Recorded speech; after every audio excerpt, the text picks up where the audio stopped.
Winnie, thank you so much for being a part of it. Bye for now.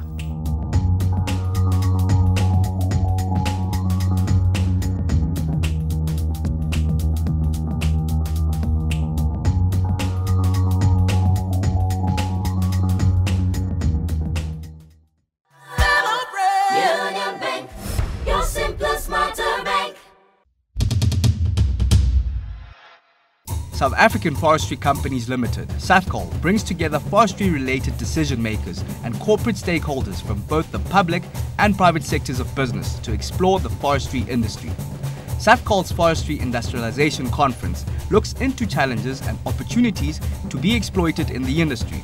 Catch the 2017 Forestry Industrialization Conference on Sunday at 2:30 Central African Time.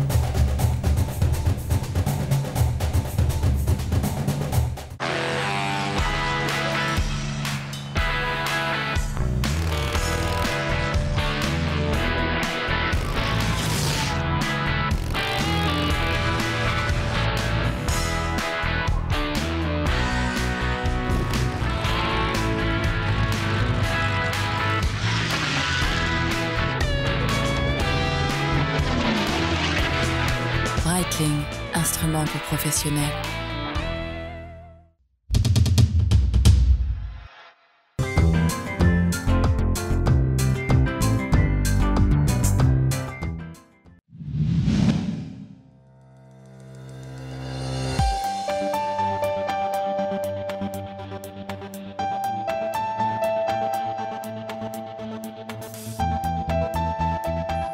Hello and a warm welcome to the special CGMA CNBC Africa Management Accounting Series coming to you live from CGMA Africa Inaugural Conference. Today we come to you to engage in a conversation which affects many across the country and continent with regard to stakeholder relations and of course the future of finance. In an increasingly volatile world where we face several uncertainties on a day-to-day basis and of course need to ensure that all stakeholders are taken care of, the role of financiers as well as financial accountants is certainly changing.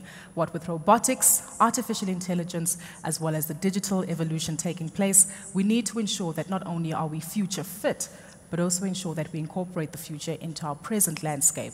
To help us unpack all of this, we've got a fantastic panel with us on stage who'll engage in conversation with our audience members too, and of course provide us with some insight as to how we can prepare for the future when it comes to finance. Allow me to introduce my panelists who are joining me on stage. From my closest on my left, Mr. Brett Trump, who's the CFO of Discovery, Archie Takudin, who's the CFO of the JSE, Lee Nike, the CEO of TransUnion, and my co-moderator for this particular discussion, hopefully to wind things up a little bit more when I don't manage to stir the pot in the right direction, Dr. Noel Tagu, who's the Executive Vice President for Academics of the Association of International Certified Professional Accountants. We'd also like to acknowledge not only our audience members, but of course individuals who are quite important into ensuring that this gathering has taken place today. Buddy Promes, FCMA and Regional Vice President of the Management Accounting of the Association of International Certified Professional Accountants. Mr. Andrew Harding, FCMA, CGMA Chief Executive Officer of Management Accounting, that's of the Association of International Certified Professional Accountants, as well as Kimberly Ellison-Taylor, who's CPA, CGMA, Chairperson of the Association of International Certified Professional Accountants, and of course our audience members who join us today for our conversation. I want us to touch on this in three particular angles, which goes back to, number one, are we future fit in preparing for individuals in the financial space who are future fit regarding the different set of skills that they come with, moving away from necessarily traditional practices, but how you judge someone on their skills base, their knowledge, their character, to ensure that they have these ethical leadership principles instilled within them to have a broader view on the financial services sector. Brett, starting with you and then open to the panel. Dr. Tagu, you can also take a swing at things too. Yeah, I mean, a very good question and very key. If we look down into our operational areas now, we've actually got AI and algorithms that tell us what the people would be best fitted for that specific role.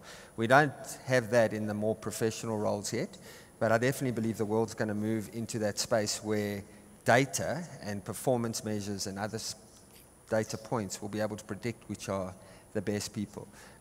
For me, it all starts with two questions, is trying to assess the integrity and honesty. For me, once I get that comfort, everything else fits into place. Can I ask you a tough question? Yes. How do you manage that? How do you monitor that? Sitting across Google, who comes in as a potential candidate for that job, what questions do you ask me that actually measure and test my level of integrity? Look, there are some questions that we've got in our tests, the psychometric tests that we do, where we put scenarios in play, where we ask people questions, and that gives us an indication of whether they would be tempted to lie in certain circumstances or not. So we do use those tools. Some of it is just a gut feel. You can just assess by talking. Most times I feel I can get that sense. But what we do at Discovery is we don't rely on one person to make that. We rely on panels. The person hiring doesn't make the final decision. So you do spread it, so you get a good gut feel from various people whether this person would fit.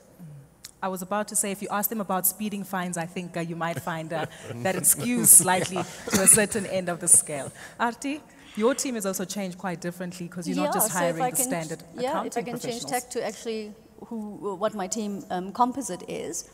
So I've got technical accounting, tax compliance, statutory compliance type people in a team, and they do the very transactional work. Ticket to the game there is technical knowledge, and obviously ethics and compliance is across the board anyway in my finance team as ticket to the game. But that, funnily enough, because of the repetitive nature of that transactional environment, is where the robotics opportunity is in my team. And so I think finance teams in general are very well positioned in any organization to introduce robotics into that part of that section of their business first, okay? And that's exactly what I'm doing at the JSE. And then I've got a commercial team who are actually the frontline business partnering team, and they're the strategic influencers and that. And their high EQ for finance professionals is ticket to the game, in addition to those basics that I mentioned, okay? Communication skills, presentation skills, and an understanding of the business over time is important for that section of the team. I also employ an IT guy in my finance team. So he most recently wrote an AI analytics tool, and he presented it to the business. And so what was interesting there was, when we started challenging and started chatting about the results of this tool, what was profound for the business was, and for us, was we wanted to tell it what to give us as an outcome. But AI tools don't work like that. The AI tool follows the pattern, and it picks up a pattern and it reports back to you. And then it is what it is in terms of the outcome. You've got to now decide how you change and adapt your business or identify an opportunity based on that outcome. And that was interesting because not everybody could grasp and embrace that, okay? And that in itself is change management and resistance. Then the next thing that I feel finance professionals need to do, which I'm working very, very hard on, is being able to articulate data. So change it, take data, change it into information, but then valuable insights. Tell us how to do that when you're working off of an Excel spreadsheet. So I always use, and Brett will be very proud of me, my colleague here, I always use the Discovery Health app.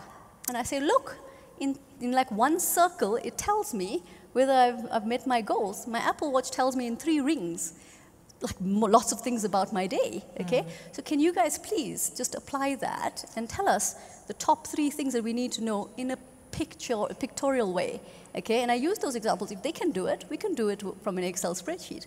And so infographics, stuff like that is something that we're exploring heavily in my team, okay? Because I don't want numbers on a slide and then the explanation of those numbers. I want punchy slides with insights, valuable insights that will influence the business and add value.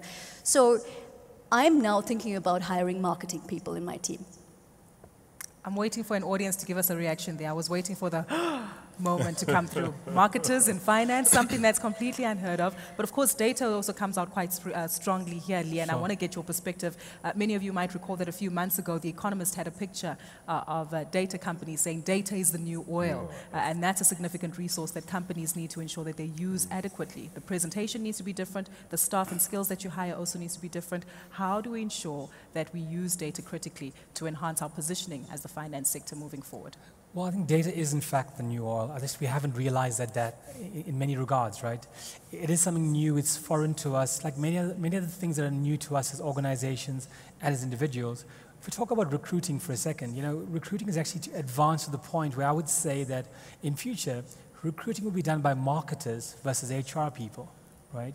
Because some of the things that Discovery uses around personality profiling, that's gone from a human-based process to technology scanning that. And with the prevalence of social media and us putting our thoughts out into the public domain, there are technologies available today that can do in seconds what will take months to do via normal processes. So when we talk about the future of finance, talk about what will happen, there are many things, if we're honest with ourselves, that are prone to automation and prone to industrialization. And the reality is that if we're going to drive our relevance as a human species, we'll have to move up the food chain. And the question is, like Brett and Artie have said, what is it we do? Because the mundane stuff, without doubt, is prone to the automation component. And I think, like Artie has mentioned, as simple as a small screen on an Apple Watch that displays a key data point, if we can start to talk the language of business, and on the 2 or 3 key triggers that drive business performance or business decisions, and start to think in that language, our relevance will actually change. When you talk about data, earlier Brett spoke about fraud and forensics and how we can find a lot of stuff in that data. That in itself has become a commodity. So we talk to global leaders around the world about churn or fraud or acquisition or disqualification or even your credit score. These are little widgets that come together. And one of the compelling things for me as I hire individuals, I ask less about their technical qualification.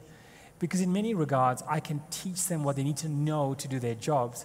What I can't teach them, though, is how to think logically about these things. And ultimately, what we want as financial professionals is, how do you take a question, how do you demystify it, and how do you take little ingredients that you may have and you may borrow, put them together in the right recipe to answer the question. It could be part human, part AI, and part nobody cares because it's commoditized. When you put that magic together, that recipe is what your business needs. And that's the point of relevance. It isn't about a spreadsheet and the size of your PowerPoint deck. It's what you tell the board that helps you propel new decision making. Yeah. Dr. Noel, these are some of the challenges you deal with on a day-to-day basis. Interesting. But what I've heard you say mostly is on the near future of finance. There's an underlying assumption that you're making that AI is going to be the AI that we know today. And as we shift more from process automation to cognitive computing and neural computing, we move up the food chain, they move up the food chain with us.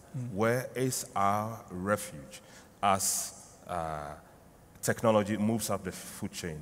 Begin to look at things like judgment, begins to look at things like even communicating and talking to people, begins to look at things like empathizing with people. Where is our refuge? Well, maybe if I can start, if that's okay. So a couple things worth noting. The reality is that automation is upon us. It is our reality today in South Africa. In fact, if you're a CFO and you aren't doing things like robotic process automation, you're 5 years behind already. So where is the refuge? The refuge is in understanding what our future relevance as a finance professional group is. It's about creativity, the humanity, the empathy, social intelligence, and orchestration. These are things that, as of today, cannot be done by technology. It's the ability to put these things together to demystify and to concoct ways to deliver solutions that will drive our relevance. And if you ask me, why aren't we doing that yet, or should we be doing it? Well, we caught up in what we've always done. And the reality is that the burning platform that I always talk about is upon us. The AI is coming, the robots are coming, and when they come, are you ready for them? So if you haven't upped your game to learn the language of business, you haven't equipped yourself with non-financial constructs, whether it's AI, whether it's data science, operations, or it's basic economics and decision making, you actually are setting yourself back from your future refuge. So refuge is there. Have you started the journey to get yourself there? So I think if you take the basics in transactional type activity out the way and you move up the food chain, in my interpretation of up the food chain, would I appreciate a tool that would be able to pick up improper payments for me? So if you think about big data and there's masses of data, a tool would quite easily be able to do a 100% sample of the population and be able to pick up improper payments. And I would love a tool like that. I'm not outsourcing my ethical leadership, but I am assisting it. So if I needed a tool that would if I could, I would have a tool that would be programmed against all my policies in the organization, and then it must just constantly surveil the ledger, call it, for improper transactions. I would love that. That would give me peace of mind. So that is kind of moving up the chain in the more cognitive type outputs, I think. Great. Yeah, I think the dynamics of, economic climate and the country we live in also play a big factor. And it weighs heavily on me that I don't want to destroy jobs. I don't want machines to take jobs away. We're all under pressure financially. But I also feel a deep sense that as companies in whatever country we're in, we've got to enhance the economy. And so it is a difficult question where that reference is, and because a lot of this would destroy a lot of jobs, and that's what we've got to push for shareholders. So it's quite a difficult balance, and it's trying to find out how do we do this but still create economies to grow. Does this open up other opportunities? Are people still involved in certain things? So it is tricky. But the 10 years I've been CFO, I've never been to a budget discussion where they've said, don't worry, let's just do whatever we want. It's always been a pressure on costs. And now with revenue stopping, you have to use this technology. You have to get involved with it. You have to automate. You've got to use robotics. But then I think we can't just forget about the people. And how do we deal with that? It's a tricky situation. I don't think it's a one-size-fits-all, and it's emotive. And it's important that companies grow the societies around them. Those are the people that buy our products. We should be creating employment, not destroying it. So all these things weigh up when you're making these decisions. I don't know what the answer is yet, but they're dilemmas. They're almost like ethical dilemmas that we're going to have to face as we move into this space. You're quite right in raising quite an important point there. And Dr. Noel, I hope we can certainly expand on this a little bit further, but it also goes back to the conversations and dynamics regarding who you're creating the value for. As you alluded to in your presentation, the results also change slightly, and perhaps shifting away solely from shareholder value creation, but a view on shared value for all stakeholders. Is this also a concept that perhaps is changing the mindset, Dr. Noel, of a lot of management accountants and accountants in the profession? And how do we actually need to implement that as you continue? Well, I was going to ask them a similar question in terms of the fact that we are creating value for all manner of people. And so if you take just integrated reporting, we have 6 centers of value creation, which we call the capitals. There's manufacture, there's financial, there's human capital, there's intellectual capital, there's social and relational capital, and then there's natural capital. A lot of what AI does is focus particularly on the first 2 capitals. In a sense, I haven't seen where it does a lot for human capital, possibly a little bit for intellectual capital, not very much for social and relational capital. I haven't seen a lot of work done on natural capital as yet. But if human beings skills are going to change, there's always a structural difference. Can the people in the workforce now acquire the new skills, or there's going to be disruptions? And my question to you, partnership in relation to that. Business cannot do it alone. Individuals cannot do them alone. Governments cannot do them alone. And yet if you look around the world, particularly in Africa, the policy space in government does not consider most of these as active things to look at right from the educational institutions, etc.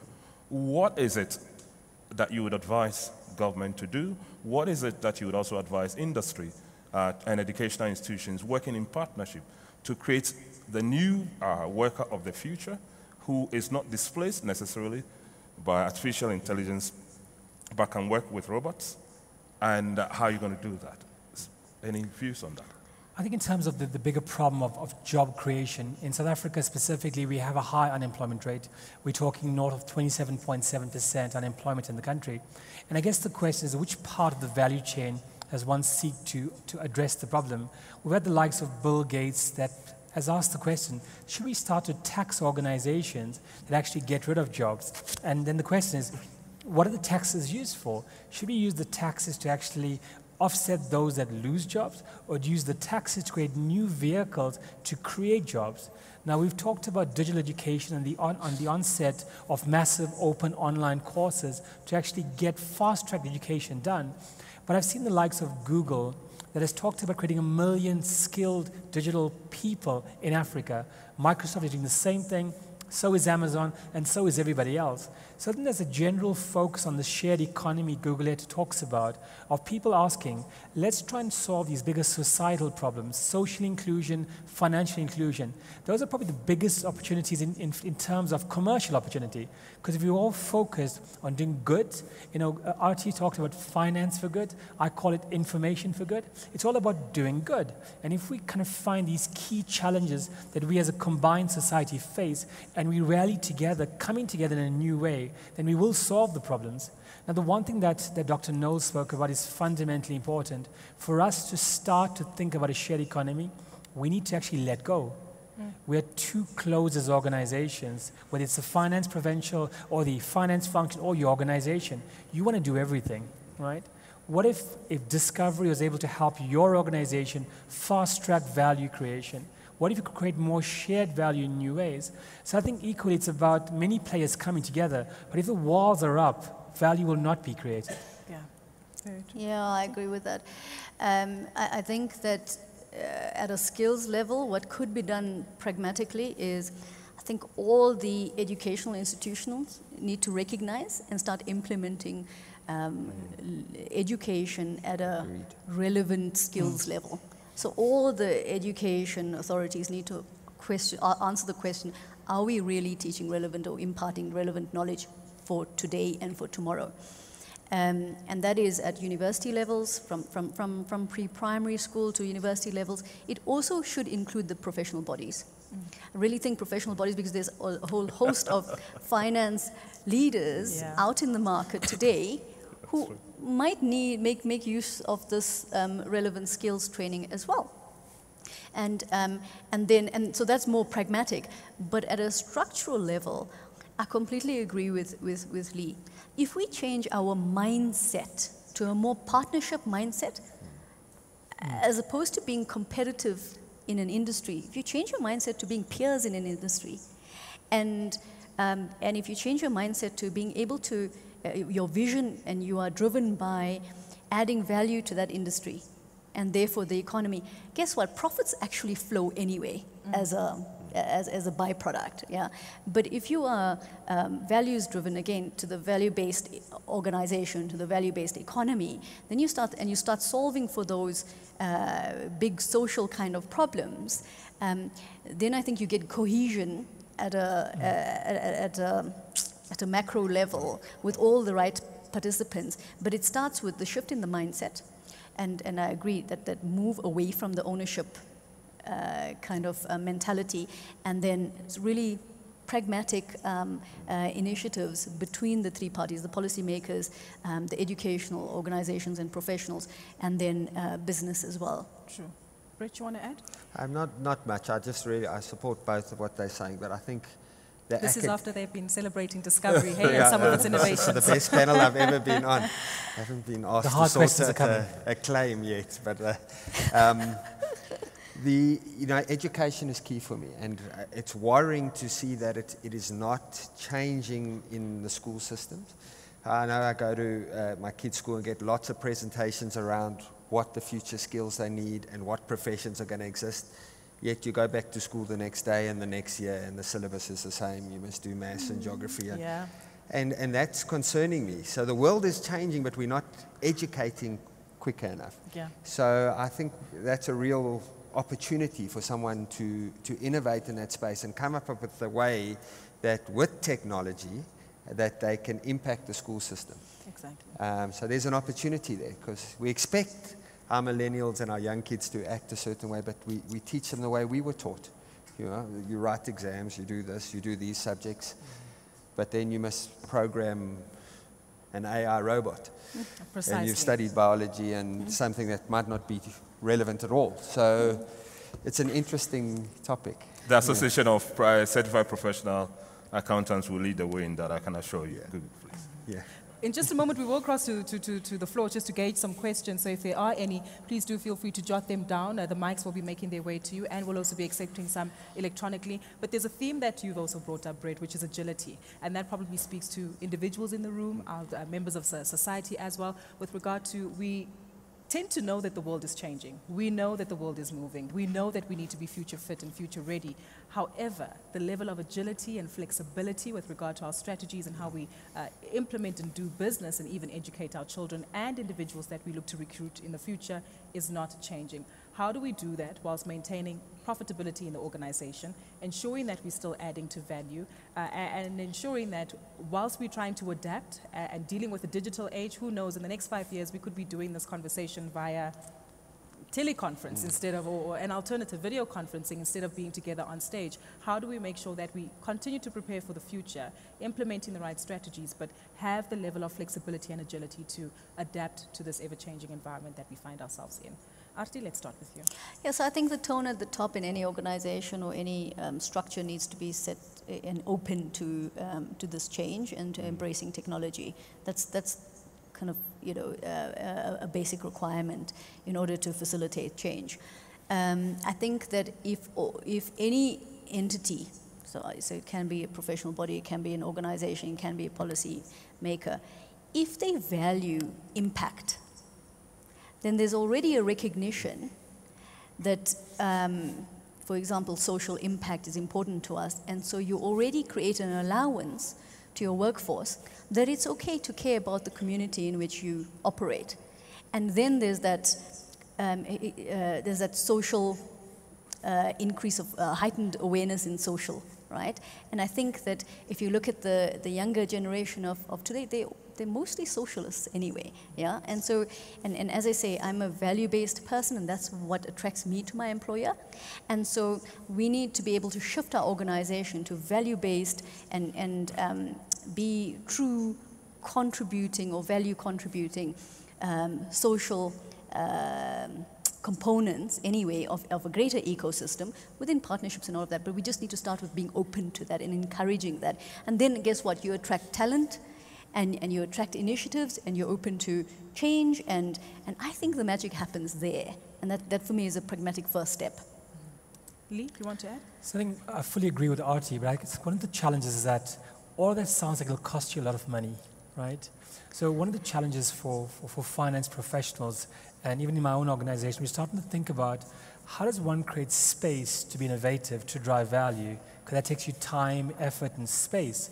And I guess the opportunity with digital is that digital and automation and these robots coming along actually makes you work more effectively and more efficiently, giving you and making more available human capital, cost to allow you to try out these new things. So that's an important thing. For you to create and drive innovation in your organization, you actually need to find a way to fast track the foundational layers. So like Brett mentioned, if we're talking about the tech at schools year on and year on, and nothing actually happens, then we haven't taken the kids to the next level. When will they program their first AI bot if they can't use PowerPoint, for example, right? We'll get the foundations out of the way. So I'm a massive fan across my entire career of creating space to self-fund your innovation, because no one's got extra money lying around to make that happen. Yeah. If you embrace technology, and able to, for example, automate certain processes, and that you start freeing up capacity within your team, and then you can apply that capacity to these good things. Yeah, I mean, it really lies in the DNA of your business and your leader. And in our case, Adrian Gore is paranoid about competition and not staying ahead and innovating and disrupting.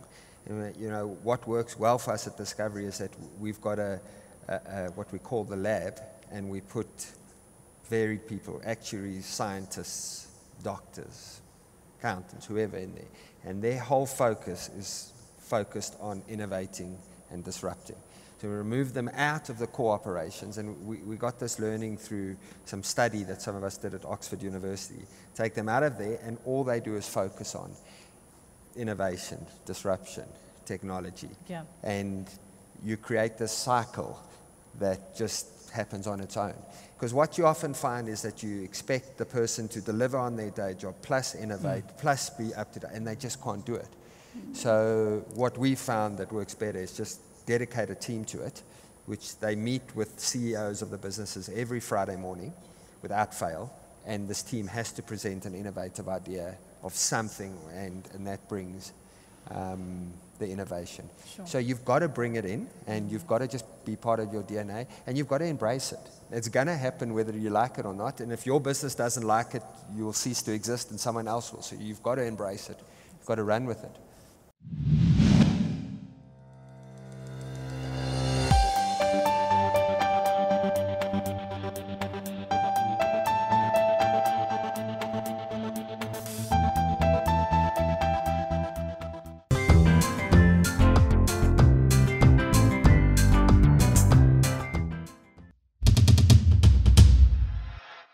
If we didn't have oil, we would probably have a better tax system today, or better level of compliance with tax today than we have.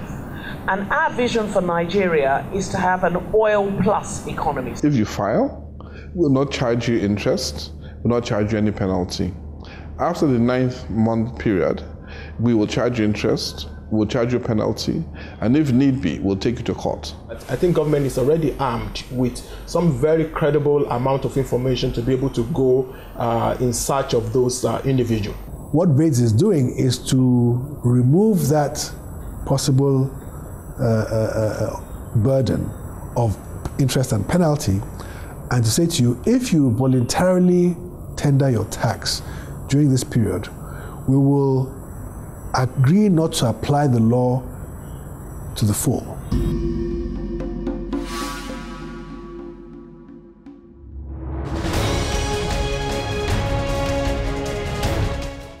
The prestigious African Leaders for Change Awards are happening on the 21st of November 2017 at the Sandton Convention Center from 6 p.m. to 10 p.m.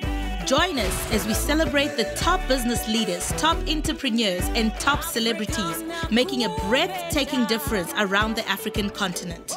Africa's finest musicians have collaborated for the cause of building hospitals and schools in Africa.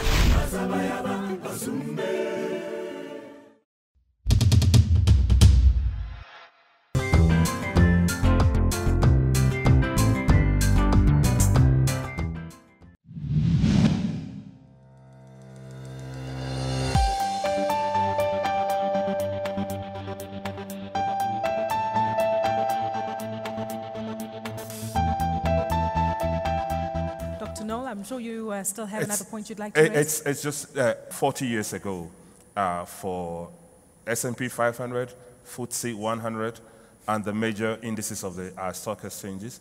Right now, less than 20% is on the balance sheet. The rest are intangibles most of the time. And yet, the regulatory authorities have not been able to show us how to address that, how to calculate value so that the balance sheet is as close to market capitalization as possible. It's a current problem that we have, and it's a problem that's going to accentuate a lot more because of the digital economy and the sharing economy, etc. that we have. Now, what are your organizations doing to help in the understanding of intangible value and the drivers of value that we must manage if we are to create value and not destroy value in our organizations and in our economies? So I think that value is defined in the eye of the receiver of the value. I can't tell my business counterpart or my chief executive, this is the service I'm delivering to you, and that's the value. She's going to tell me whether it's valuable to her. And so she's going to tell me, well, actually, I'm willing to spend very little money on this bit, but here's where I want, a service. And so I think if you take that at a micro level and you extend it to companies and industries, then the same does apply. How do you determine employee value proposition? It's through asking the employees, what do you value about the organization? And I think the same applies to most organizations. I think in today's investment world, though, there was a study done very recently. The average tenure of a shareholder has decreased from, 5 years back in the day to months these days. So then you've also got to ask yourself, well, are they the right audience to be asking about value creation? Or, is it purely just income driven and that's about it? So who is the receiver of the value? And again, I think the rest of the world is. Yeah? So if you are solving for big problems, then you're creating more value, aren't you? I think one of the key challenges in understanding value is in Artie's point about what is the perception of value. I think there's two ways to go about this, depending on the organization that you're with. Brett spoke about the lab environment. I think in one regard, as you look at your future strategy and your multi-year, 3-year or your 5-year strategy, there are things that you can do to future-proof your future, your intangible sometimes, and almost create building blocks that will be used in some future way of working. So one of the challenges we have is that when you have named problems, you know exactly how to solve them. But when you have a directional solution of where you want to go, but you haven't gotten there yet, those that are able to create building blocks for future use are best set up to actually extract the value from that. So that's an important point. Whether it's data science, where we look at the data to ask the data, what can you tell me about the patterns and the themes you're seeing that could inform future decisions, that has to happen. So on one level, value can be created at the lowest level by looking internally into the innermost organization to figure out what value can be created. On the second level, Artie talks about this perception of the actual stakeholder, what do you want? And it's an important point is that value becomes commoditized really, really quickly. Now, in my view, in the big data game, you almost want to think ahead of the game. Where do you think it'll get to? And try to solve the furthest away problem and start to put runs on the board, getting you closer and closer each day. Because the rate of commoditization is so high. Whether you're in a telco, whether you're in the chicken industry, it's commoditization. And I think the key fight right now isn't about having the cheapest price for a commodity. It's about finding that differentiated value that nobody has and hoping that your speed to market gives you a lead against your competition. Yeah. Makes sense. Great. Yeah, I mean, I haven't got much more to add. It's a good question. It's a difficult one to answer. And what is value? And we've got a arrangement which we use with our medical scheme and the administrator, because they're separate legal entities. And we follow an approach which has come out of the University of Tennessee and used by Dell and others, and it's called vested outsourcing. And that's where you don't just look at price. There's a whole bunch of factors that you deal with. It's long-term relationships. How do you create a relationship with the supplier and the provider together in a long-term relationship? Transparent, and it works very well for us. We work closely together, and we might want to push up fees. They might not. And in a typical supplier transaction, you would just say, we're cutting the fees by X. But we engage with them, they engage with us. We give this and we give that. So that's a model of value that we use to try and form sustainable relationships. And it talks to what our panelists were saying about how do we do more of this? Instead of a cutthroat environment, how do we create value? How do we make an environment where all of us can sustain and do well? And others will do better, but we'll all do well. It's not just distracting everything. So it's lots. In fact, begins to take over the judgment side of things. Thank you. My name is Godfrey Chinasire from Econet Wireless, Zimbabwe. I appreciate that as finance, our role is changing in the space of technology.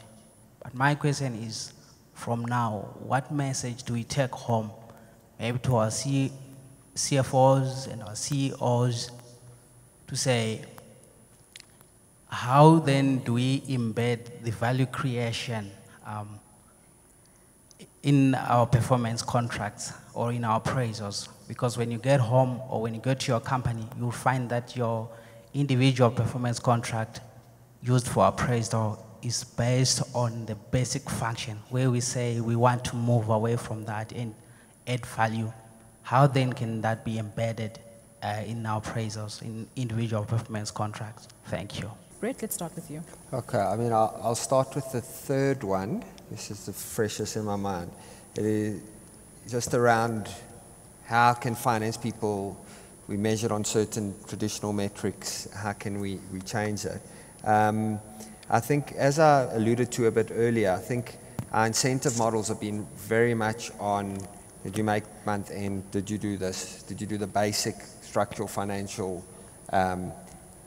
functions that you should do, where we need to start rewarding people for the pathfinders. So the people within our teams that are innovating beyond what their typical job profile says. So the strategists, the builders, those type of things. I also feel we don't train correctly. I think if you look at a lot of the finance courses and stuff, there's still very typical training. We need to change the training models so our people can grow and reward people that go out of their way to learn new skills within the finance sector. That's a very important one. Reward people that build perfect teams and not individuals. So find people that build great teams. I know it's hard to find every individual, but build a team that is going to take that business to the future. So there's a lot of non-financial measures that we should be bringing into our metrics. And then one of the things about millennials is that they don't stick around. So that ability to manage that rigid or quite anxious career path that the millennials have by moving around. So just that ability to be able to manage that talent.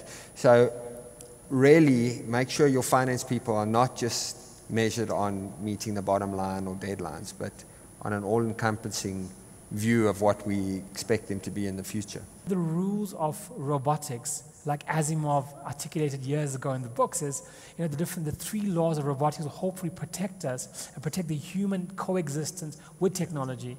What we can't do as finance professionals is assume that tech will be sidelined and outlawed. It's here to stay. The longer we have a barrier up, the harder it's going to be for us. Sure. So get used to it and very quickly. It's going to happen. Become friends with it. Become friends with it, as you said. Dr. No? For me, the thing to take away today is the whole issue that I've been mentioning on reskilling. So lifelong learning. You've got to have a curious mind, an inquiring mind, an open mind, not necessarily an empty mind, and make sure you learn. So you're learning, you're constantly unlearning and relearning and going through the process, and you're doing it at pace and at speed. And therefore, collaboration is important because you can do all yourself. So you kind of learn with other people and you exchange knowledge. That is very important. But I'm very optimistic on two grounds. That humankind has always faced the problem of being dislocated in terms of work by technology. And we've always found ways in which we have repositioned ourselves with technology, and that instead of displacing us has improved our productivity. I think that would happen. And the second reason for my optimism that reinforces this is that my generation are not digital natives. And so we find these things pretty difficult to comprehend because we are coming from another country that is far away from digital world. The current generation, that is water off a duck's back for them. And so they have the mindset, and this is the world they know. They are going to figure out how to work in this world. They are going to figure out how to do things in this world. And therefore, the thing for those who run education and for parents is not to retrain them according to our generation, because they'll fail in terms of that. That their creativity, their innate creativity, their ability to socialize, their ability to use technology to do different types of things will be there. I'll give you one example. I mean, my son wanted a watch, and he was going for a watch that was more blingy, if you like, than anything. I kind of said, you need a watch. I mean, just get a functional watch. He'll tell you the time. And he says, no, I don't want to use a watch to tell me the time. My phone tells me the time. The watch accessory. is for decorative purposes. That's two different mindsets altogether.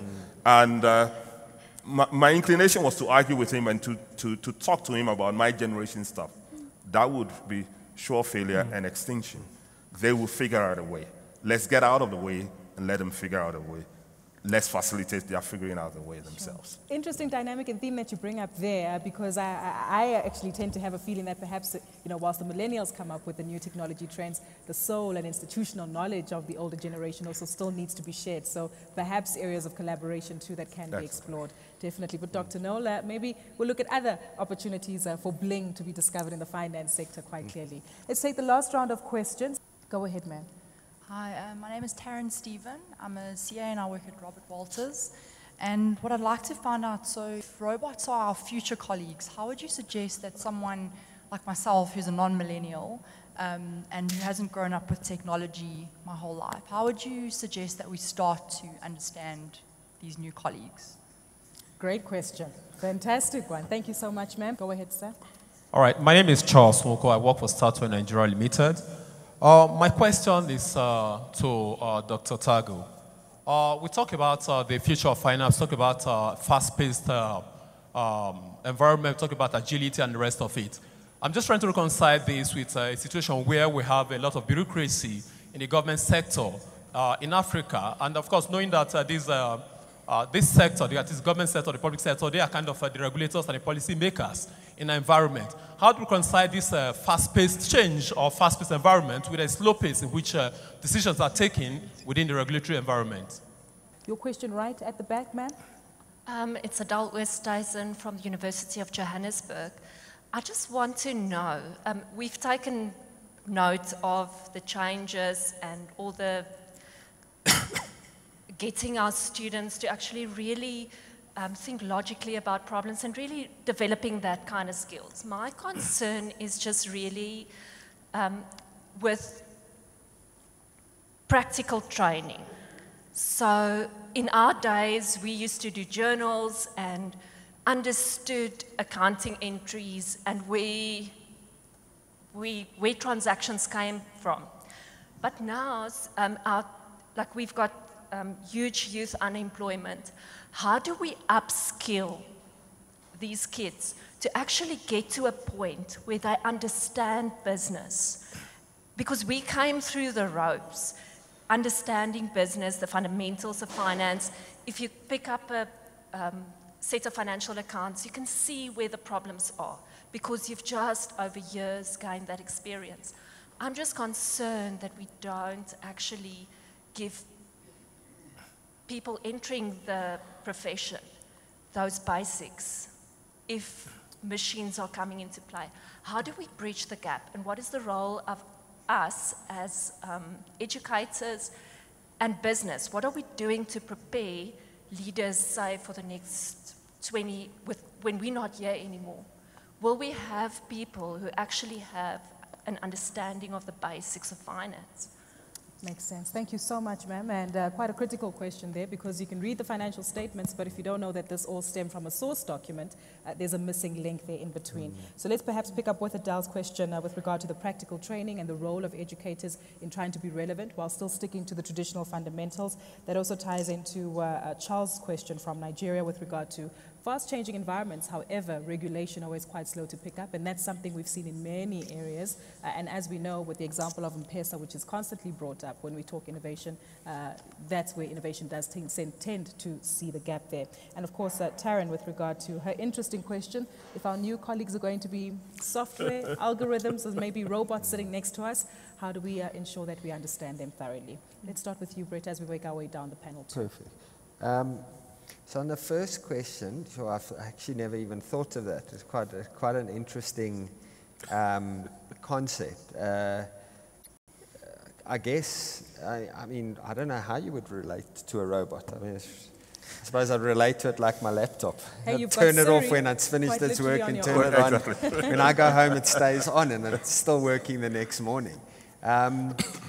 It's a good question. I don't have the answer for that. I'm sure we're going to have to be trained and understand, but it's just, I mean, I'd see it like a piece of software. I wouldn't see it as a colleague. I think, I don't know, it starts getting a more bit of an weird enabler. when you talking to your claims capturer, who's a machine. Yeah, so I treat it like a piece of software and like that. So, I mean, I don't know, Artie, how would you? I would put it in the back you office, give it a hug. and I would be right there with my customers doing business. Because at the end of the day, we must not take away from the fact that business is done through relationships and people. And so if we can make sure that the back office type, low value add, as I keep saying, transactional utility type work is being done by, what a great outcome if that's being done by metal colleagues. Then you just be the front facing. So maybe a couple thoughts. I think the entire concept of what we call talent sourcing will have to change. There's a concept we call virtual marketplaces, which is basically how you serve up these services that you can't see, whether it's conducted by somebody in another region, in another province, in another country, or whether it was by a robot or Amazon.com. As you go forward, we'll see that the commoditized components of what we need to consume will be articulated in a certain way. In the same way, in the tech industry, we call it CMMI level 5, or the highest level of ISO quality. So if you walk into a store and you look at what you see and this is what you get, you have to start to think in constructs like that. Now, if I ask a typical professional, help me understand how you put together a project team for a certain problem, they may say 2 Google lettuce, half a bread, and 1 Lee. Now, as you start to think about that further, you have started to think about the job to be done, which is a concept that Professor Clayton Christensen talks about. Do you understand the actual job to be done? Then when you understand the job to be done at a componentized level, you start to understand who's best placed to do the job. If you're crunching lots and lots of numbers, it's not a human, right? All the human wants is the output. So I think, job to be done, who's best placed to do the job, and how do you interconnect these things? So when you talk about the relationship between the technology and the people, it isn't as difficult. I spoke earlier today about a common language between technology and humanity. And in fact, technology has come along a long way.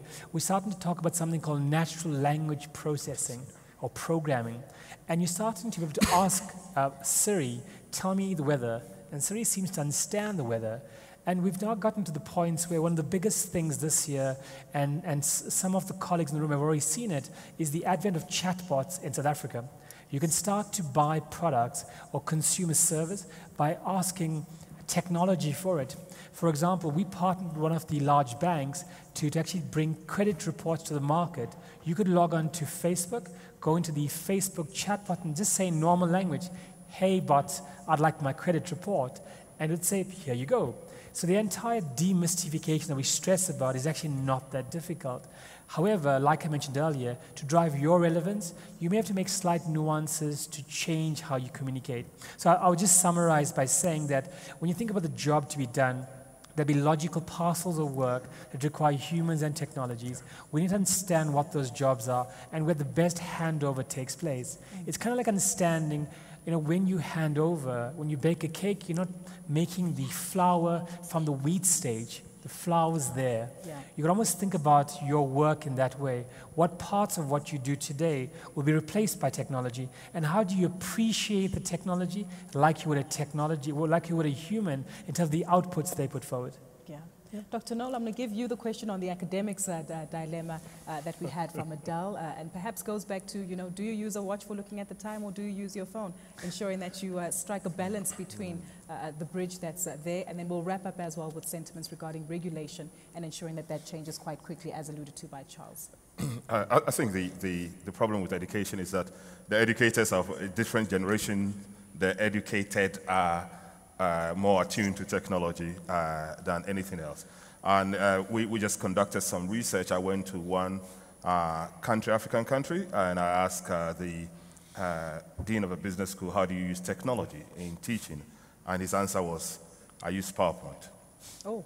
When I asked the students, they had a more sophisticated answer. So we have a problem straight on the go in terms of that. But let me link my answer to the practical and the understanding of the basics to what Lee just said. If you have a colleague you're going to work with, you got to know what your colleague can do, what your colleague cannot do. because of the dependency that you have, and you've got to know where the handover takes place in order for you to be able to do that. So the first thing in terms of that is for, in practical training and education, for us to be able to know what technology can do and what it cannot do, and the handover there. That's the first thing. There's a second thing which has to do with us understanding the basics. Not all of us would need to understand the basics.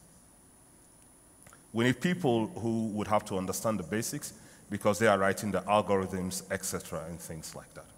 But what we need to know is be so clued on in what is happening in the organization that if something is coming to us that doesn't look like what is happening, we'll be able to know. There will be some dissonance between the numbers that are coming and your experience of the reality, and then you go back and have a check for that.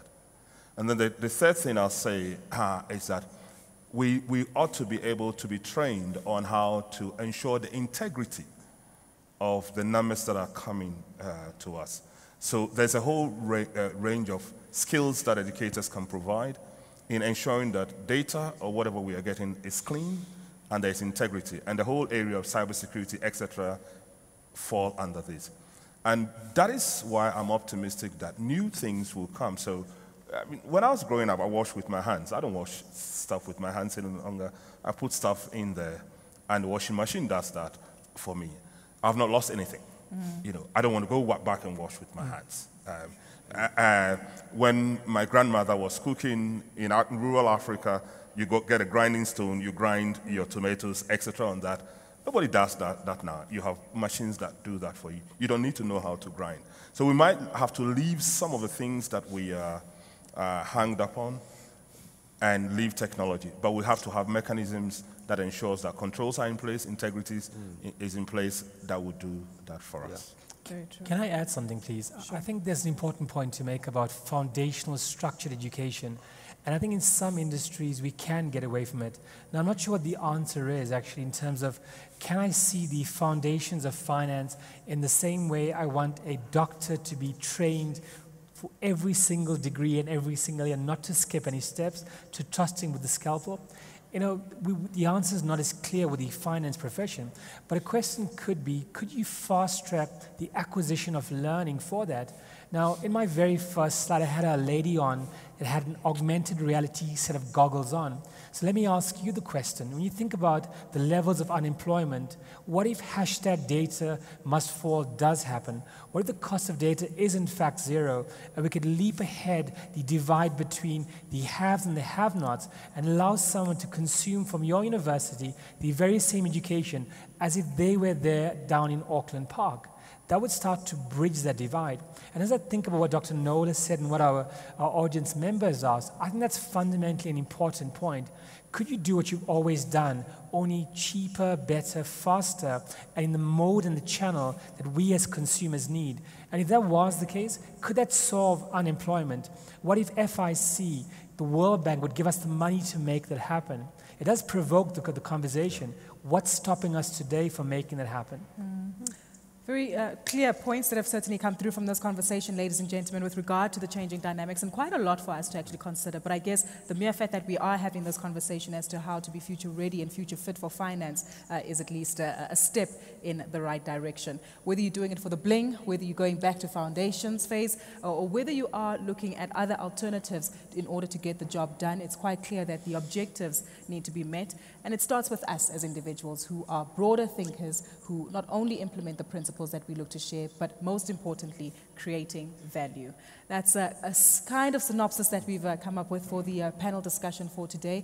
This conversation will certainly continue on the sidelines, ladies and gentlemen, but we wrap up our CNBC Africa panel discussion for today with my panelists taking a look at the environment regarding the future of finance. A big thank you to my panelists who have joined us on stage, starting closest to my left with Brett Trump, who's the CFO of Discovery, followed by Arti Takurdin, who's the CFO of the JSE, Lee Naik, CEO of TransUnion, and of course my co-moderator for the day, Dr. Noel Tegu, who's the EVP of Academics of the Association of International Certified Professional Accountants. Not forgetting our audience members for participating with us in conversation. A big thank you to each and every one of you for joining us today, ladies and gentlemen.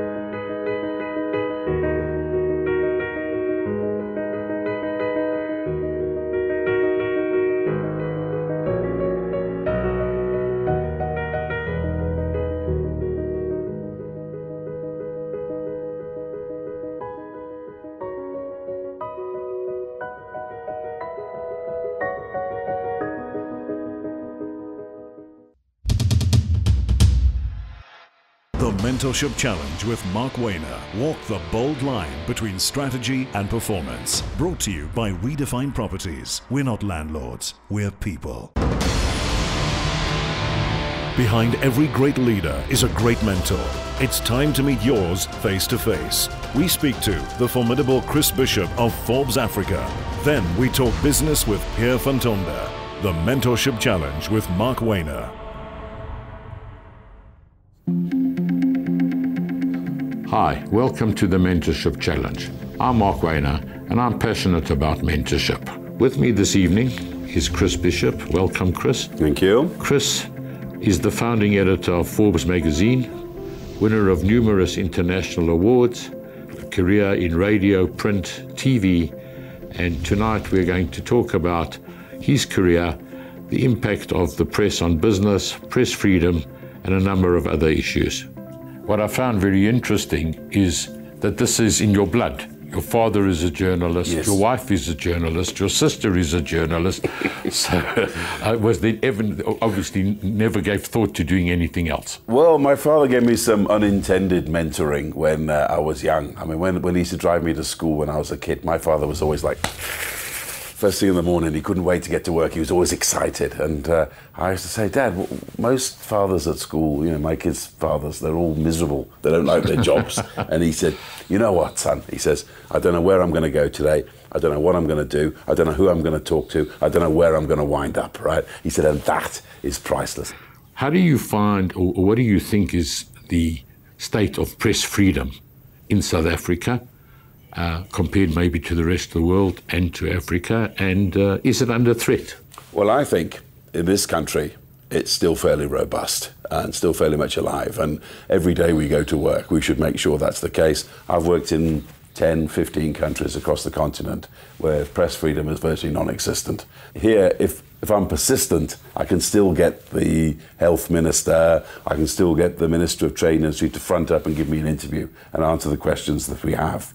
I can still go and doorstep somebody, policeman's going to hit me around the head for doing it. That's the sort of freedom we have. You can go on the radio, you can say nonsense about the president, no one's going to follow you home, no one's going to threaten your kids at school, etc., etc. The impact that the press, whether it's social media, the press, TV, radio, can have on businesses is quite dramatic. Okay, so one has to sometimes think, I sit as a businessman and talk about the integrity of the press, because sometimes rumor or innuendo can make or break a business or a person. Absolutely. I mean, but I think that goes down to basic professionalism. I mean, for instance, I can tell you something when I think about 3, 4, 5 stories have been written about me in the press here. Only once was I phoned up for my comment. So throughout your career, I mean, you've interviewed people from presidents to bandits to pirates to...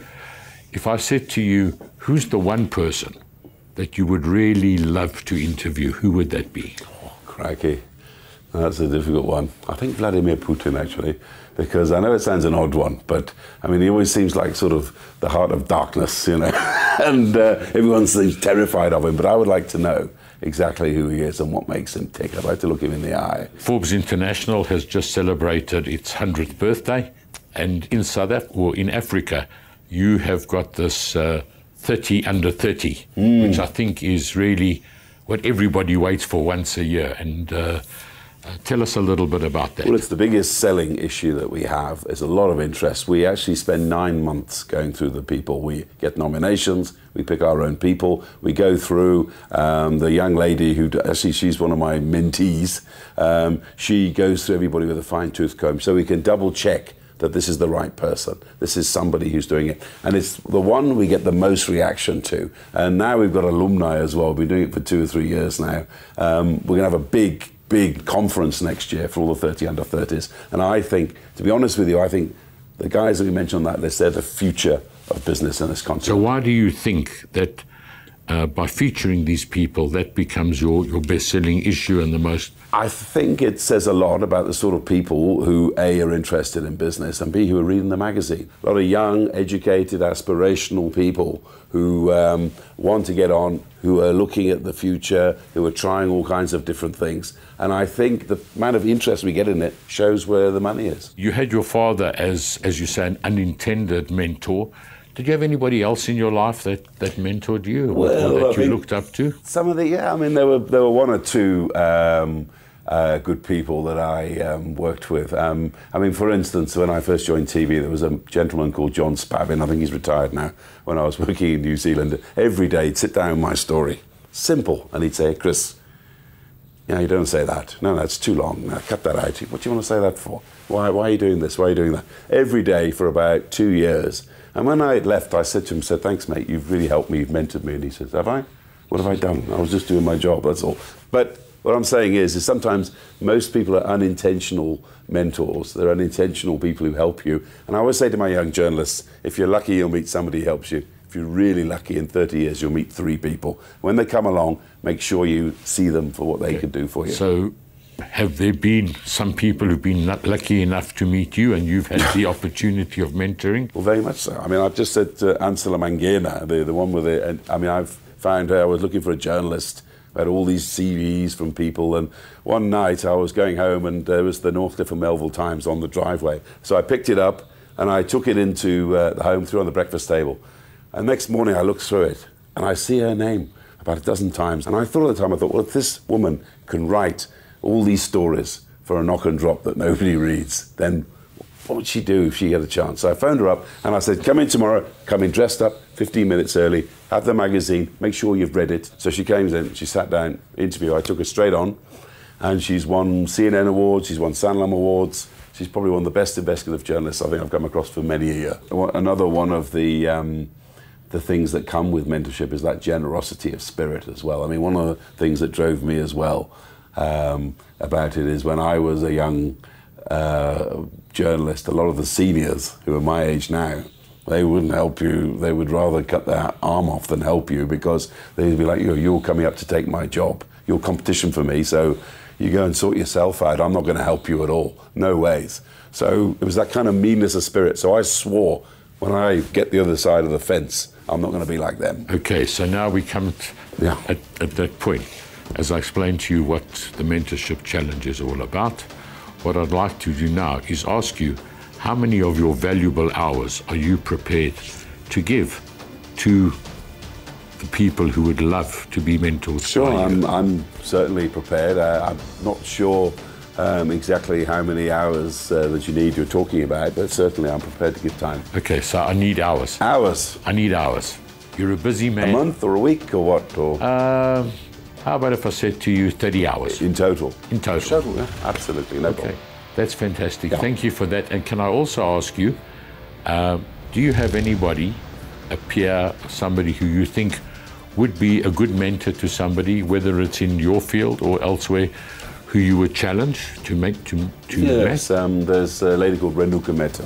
She's the editor of Forbes Women Africa. She's my fellow editor, and she's a very, very good professional. So can we challenge her to meet your challenge? You can, yes. 30 hours from you, 30 hours from her? Absolutely, yeah. And I'm sure she would. That would be fantastic. Thank you so much for that generous offer. If you would like to be mentored by Chris, please visit our website and register as a mentee. Chris, thank you so much for taking the time to be with us. Thank you. I really appreciate it. It's been a really stimulating and interesting interview. I certainly enjoyed it. I'm sure that our viewers have as well. Just as a token of my appreciation, I'd like to give you a copy of my book, Making Your Mark. Thank you very much. Hope you enjoy it. We'll see you after the break.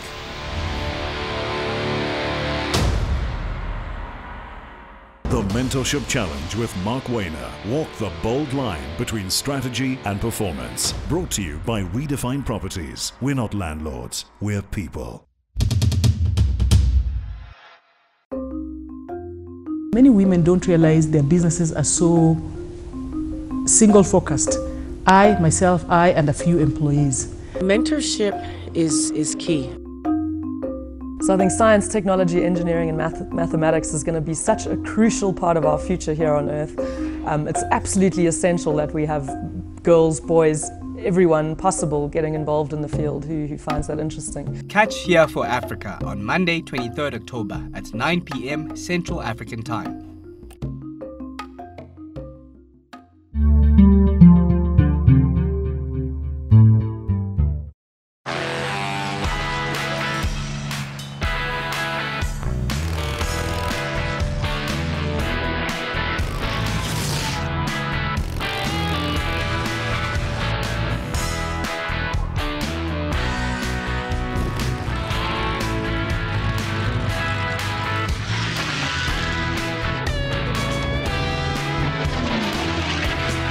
Breitling, instrument pour professionnels.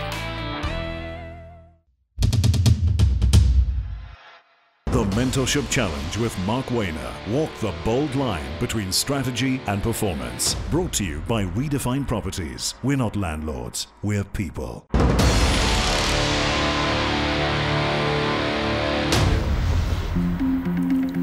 My guest this evening is Pierre van Tonder, CEO of Spur Group. Pierre, welcome. Mark, thanks very much. Nice to be here. A long career with Spur, starting off as a trainee manager in Sea Point, and look where you are today. The Spur story is a fascinating one. Now close to, is it 700 odd stores? Yeah, we just over 600 stores now. Yeah, just over 600 stores, mainly in South Africa, but also abroad, and very differently from your opposition, Famous Brands. You haven't rushed out and bought a whole lot of stuff. You've stuck to your focus and done pretty well. So how's business? Business at the moment, Mark, is, as we all know, is tough. I think it's self-evidently the economy is not in the growth phase we'd all hoped it would be. So taking those things into consideration, if you look at the consumer confidence out there, it's not great by any stretch of the imagination. We still all firmly believe as South Africans and that we will get to turning the corner. It's just a question of the when. And amongst the various brands that you've got, are you seeing more strains, if you want to call it, at the bottom end? I see Rocker Mamas and Hassa's Grill are doing pretty well for you, and that seems to be at the upper end of the market.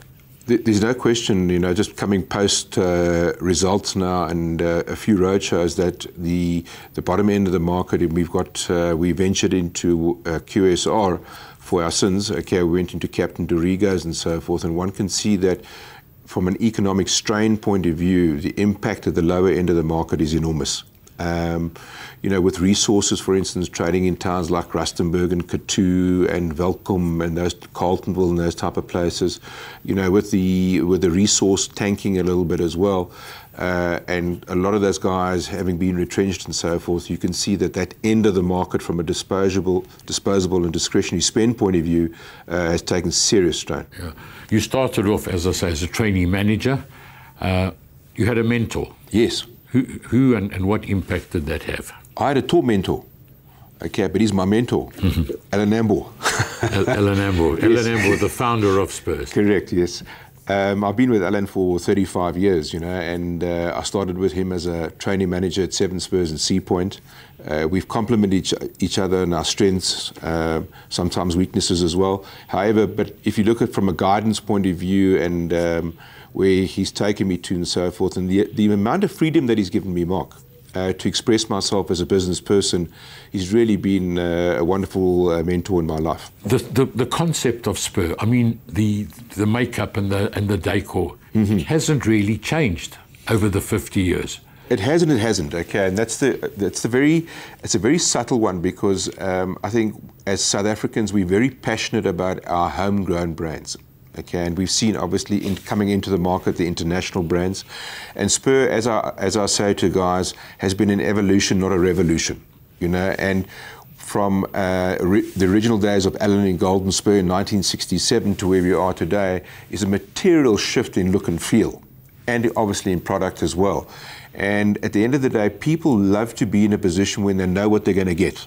Okay, and don't change that paradigm too much. So let's talk about your international expansion for a moment. Australia's been reasonably successful. Yes. I think you're now in New Zealand. Correct. But the UK was not as successful. Absolute disaster for us. I think, again, you know, as certain of our South African business guys say here, that if you don't learn out of any of your crises, well, it's a very expensive one, okay? And I think in the UK, we didn't do ourselves any justice, we didn't do our job properly, and we came to a situation where we said, rather not be in that particular market, we've got other low-hanging fruits where we can really kind of leverage it up.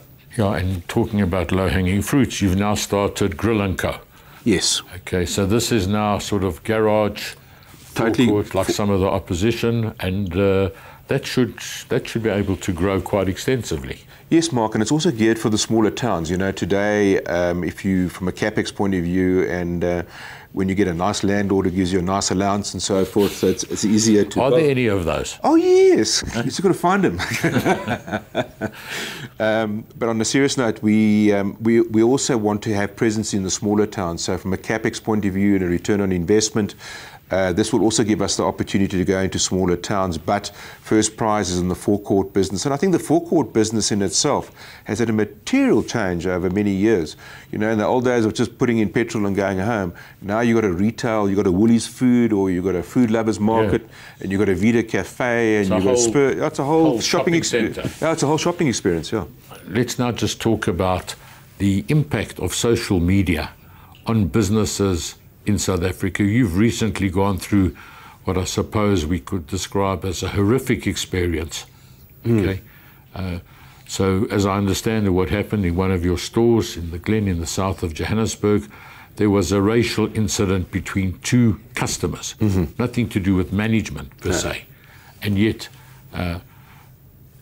you immediately took steps. You said this person is not welcome in any Spur, and you took huge flack, and there was a boycott. Correct. Okay. If you could have that over, yes, would you have done anything differently? Yes, I think there's no question, in the sense that I don't think we would have changed the outcome. Okay. However, at the end of the day, the franchisee was responsible for the action in the store, and I've been on a roadshow now for the last 3.5 months to talk to every single franchisee in the country. And it's self-evident that what happened to that particular restaurant is that we, as the franchisor, cannot take on the responsibility and become the poster boy, okay, in an instance of that nature. I mean, the social media in itself, we were talking about how you can manage social media. You can't manage social media. What you can do, okay, is learn out of the mistakes that you've made in social media, and say, listen, you don't want to repeat that exercise in that particular instance, and how can you improve, okay, your interaction with social media from a positive and a negative. When I was talking at a conference on Friday, at the Morgan Stanley conference on Friday, and I said, guys, if you think it's like that old management principle, you can pick up a book and manage social media, you're in for a root shock, okay? Yeah. But you know, you were caught in the perfect storm, you know, and having never been in that social media space before, it's been not a fascinating learning curve, it's been a very traumatic learning curve. Absolutely, and if you go back in time, I think it was Anton Rupert who once said, you can't fight people who buy their ink by the barrel. Correct. Referring obviously to the formal press. Today, people aren't buying ink in the barrel, they're simply tweeting and Instagramming and doing all those kind of things. We'll see you after the break. The Mentorship Challenge with Mark Wayner. Walk the bold line between strategy and performance. Brought to you by Redefine Properties. We're not landlords, we're people.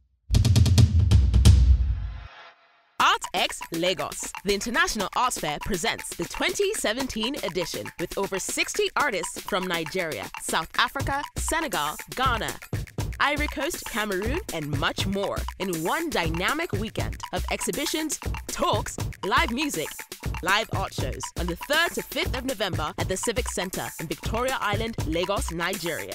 Visit www.artsxlagos.com for more. ArtsX Lagos is proudly supported by Axis Bank.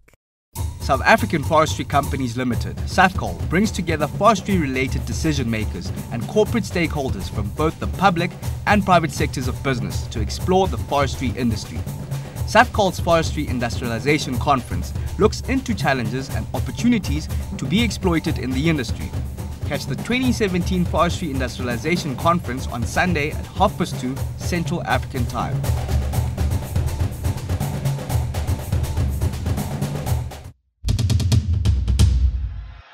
The Mentorship Challenge with Mark Wayner. Walk the bold line between strategy and performance. Brought to you by Redefine Properties. We're not landlords, we're people.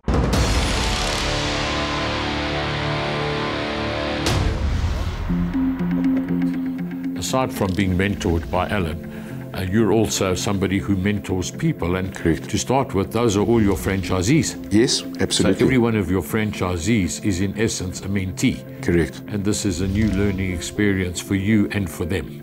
Yes, absolutely. And I think, people say, well, why did you go spend the time of spending 3 months on the road from Polokwane right down to Cape Town talking to franchisees? At the end of the day, the guys need the tools, okay, in order to manage this new business environment we're in. But that old sort of adage that you can manage anything in social media, it's now gone from our number 13 on your risk register, as you well know, our corporate governance and Dear King 4.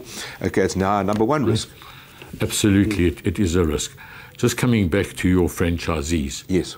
If we go back 30 years, it was a relatively simple business. You retired, you had some money, you came along to Spur, you paid them a couple of R100,000, you got a franchise, you went for a week or so of training, and you were in business. Today, the food business has evolved into a science. Correct. Is it much more difficult today to be a successful franchisee than it was? There's no question it's a lot more difficult, because you're not only dealing, in the old days, you would take your investment and was almost a license to print money, if I could say that. Okay. Today, those boys are at the coalface, and ladies are at the coalface every single day. And as a franchisor, you cannot create distance between yourself and what they experience. So therefore, if you look at our 50 years, we say one of our successes has been our relationship with our franchisees. And therefore, mentorship plays a big role in that. You say to a guy, and it's not about a yell and tell, okay? It's about saying, have you thought this thing through? Okay, have you thought about a better way of doing things? Okay, have you thought about what the impact could be? In other words, now you're taking a guy into a different space. In today's market, okay, and he's thinking to himself, maybe I wasn't so smart there, I could have done it this way, which could have been the better route to do. Do you get input? Do you ever have a scenario where a franchisee says to you, listen, I think this would be a great item to have on the menu, or we should do something differently? Does it come that way? Oh, very much so. I mean, there's some old guys out there, I won't mention their names because they'll say, Pierre, you shouldn't mention our name in the public domain. But, I mean, there's guys in Bloemfontein and here in Johannesburg who brought up great initiatives on products and so forth, and which today are entrenched on the Spur menu and in certain other instances on the Panarotis and Rocamamas and so forth. So the franchisee interaction is not only one of mentorship, but also on ideas as well. And they've brought in some really great innovations into our menu as well. Okay, so we've got hopefully a whole lot of people out there watching this interview who would like to be in the food business one way or another. What advice have you got for them? What I've seen, okay, and as you rightfully pointed out just now, Mark, the business has become a science. Okay, so our traditional way of doing business in terms of setting up a business by looking at what I would call things like cash flow and things like a business plan, okay, things about an area, things about a demographic, all those good things that you guys used to look at, we never used to look at, you kind of cross your fingers and toes. But today, it's very prevalent in the restaurant business that you've got to examine every single business discipline before you sign the lease or you sign the franchise agreement. But I think at the end of the day, what I would say to any potential franchisee, please do your homework, okay? Look at the track record of the company. Go look at their integrated reports, okay? Look at who you're dealing with. Look at your locations. Look at your property owners, etc. Look at the reputation. So, yeah, it's not just switch on the lights and cross your fingers and toes here today. If you had to go back 25 or 30 years in your career when you were there, what would you change? I think I would change very much that I would bring in a far more, probably what I would call business disciplined approach, okay, to our industry. Because a lot of guys come to you with their life savings, and there's a moral responsibility on a franchisor, okay, to make sure that that guy gets the necessary returns on his investment. And if I had to sit down with a franchisee today from a mentorship program, I would say to him, have you done this? Have you had a look at this? Have you thought about this? Okay? Because there was, many, many years ago, there was a stigma attached to franchisees where the theory was take anybody, let them put their money in. It doesn't matter if they fail. The next guy will come in, get the business cheaper, and by the time it got to the third guy, they would make a living. So that's obviously... Do you have a high failure rate of new, let's say, over the last 5 years? Mortality rate, I think we've been very fortunate. It's been at a bare minimum. Some guys just don't get it. You cannot take a Spur today which costs you 8 million rand. 8 million rand. Yeah. And give your keys to your 13-year-old kid and expect him to drive the Ferrari down the road and expect a good result. It's not going to happen, chap. Okay. So there's a responsibility as well. It's a different lifestyle. Okay. And at the end of the day, you've got to take on the responsibility, okay, as a partner in that business. And as part of our 50th anniversary now, we brought back the wooden menus just for 3 months, okay? And there we say, Spurs are individually owned, operated under group expertise, critically important. Okay, and if it wasn't working, you wouldn't be opening 36 new stores over the next 12 months. Yeah. So obviously it's working because I'm sure there are people who do their homework.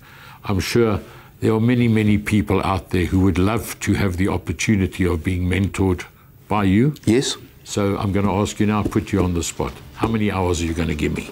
How many hours do you want? Okay, because I tell you why. I think for our country, okay, franchising is such a great opportunity. There are so many great young entrepreneurs out there.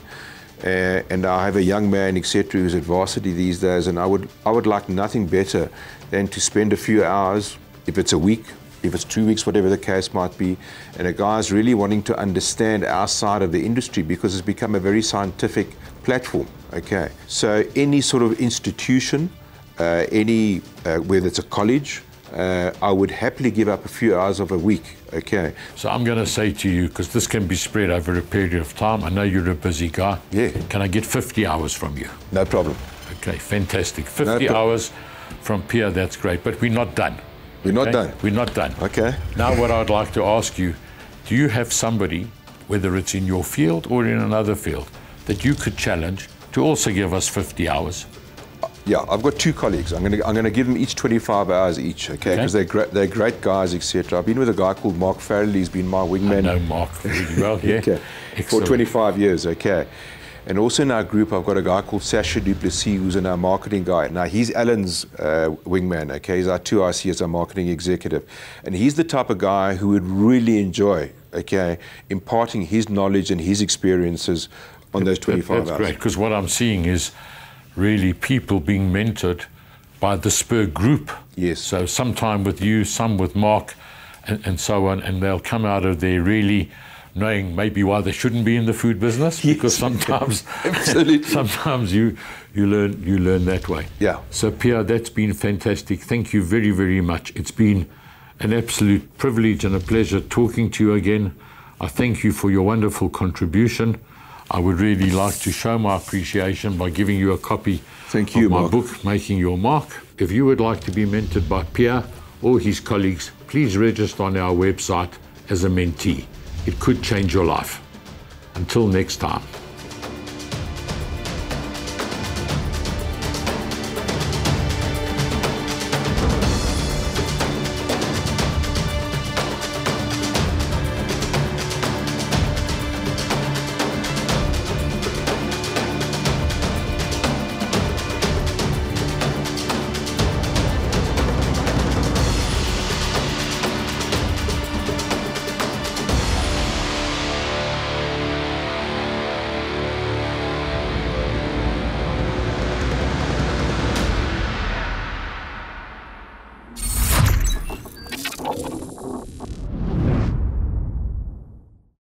Mentorship Challenge with Mark Wayner. Walk the bold line between strategy and performance. Brought to you by Redefine Properties. We're not landlords, we're people. If we didn't have oil, we would probably have a better tax system today, or better level of compliance with tax today than we have.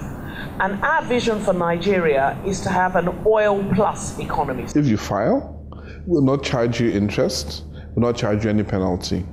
After the 9-month period, we will charge you interest, we'll charge you a penalty, and if need be, we'll take you to court. I think government is already armed with some very credible amount of information to be able to go in search of those individuals. What BAIDS is doing is to remove that possible burden of interest and penalty, and to say to you, if you voluntarily tender your tax during this period, we will agree not to apply the law to the full.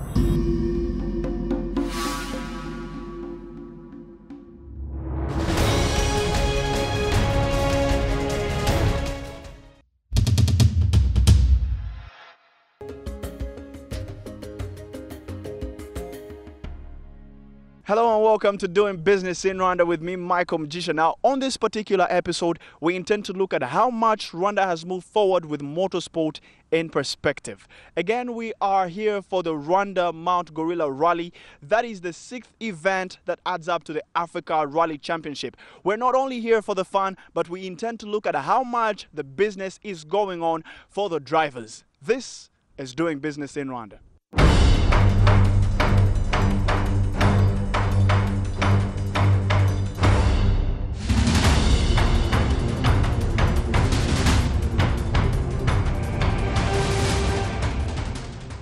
Motorsport is one of the most popular sports in the world that attracts large crowds of speed and adrenaline fans. The sport started in France in the late 1800s, with George Bouton naturally winning since he was the only one racing.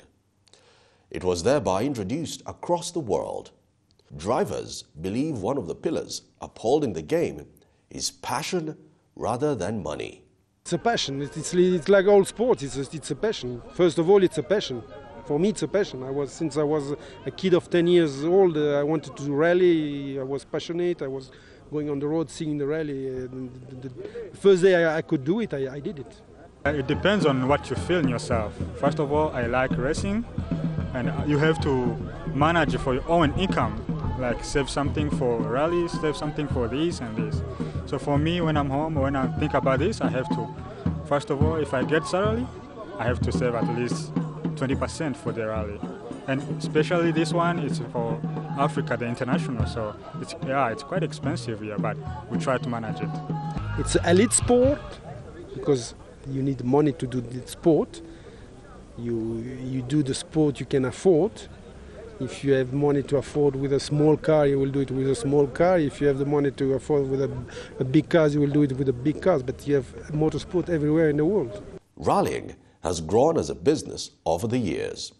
For manufacturers like Mercedes-Benz, Audi and Volkswagen, they see this as one of the best ways to show off their power and display their new products. However, most racers in Africa still find it hard to get the business side of the sport unless they capitalize on rented cars. To do rallying as a business, you don't be a driver. You don't have to be a driver. You have to be an owner of a car. The car you must have car to rent for rally, because in Europe there are many cars that are rented for rallies. People, they go and they rent the cars. They don't have their own cars. They rent the car. And you have people, they do business in the rally, they do business in motorsport. But it asks big investment, big capitals, because you need to have good cars, and then you need to replace the parts, you should give to your client good equipment. It depends. You have good guys, they have good reputation. You have other guys, they don't have good reputation. But you have people, they do business in motorsport. In Europe, definitely. They do. Yeah.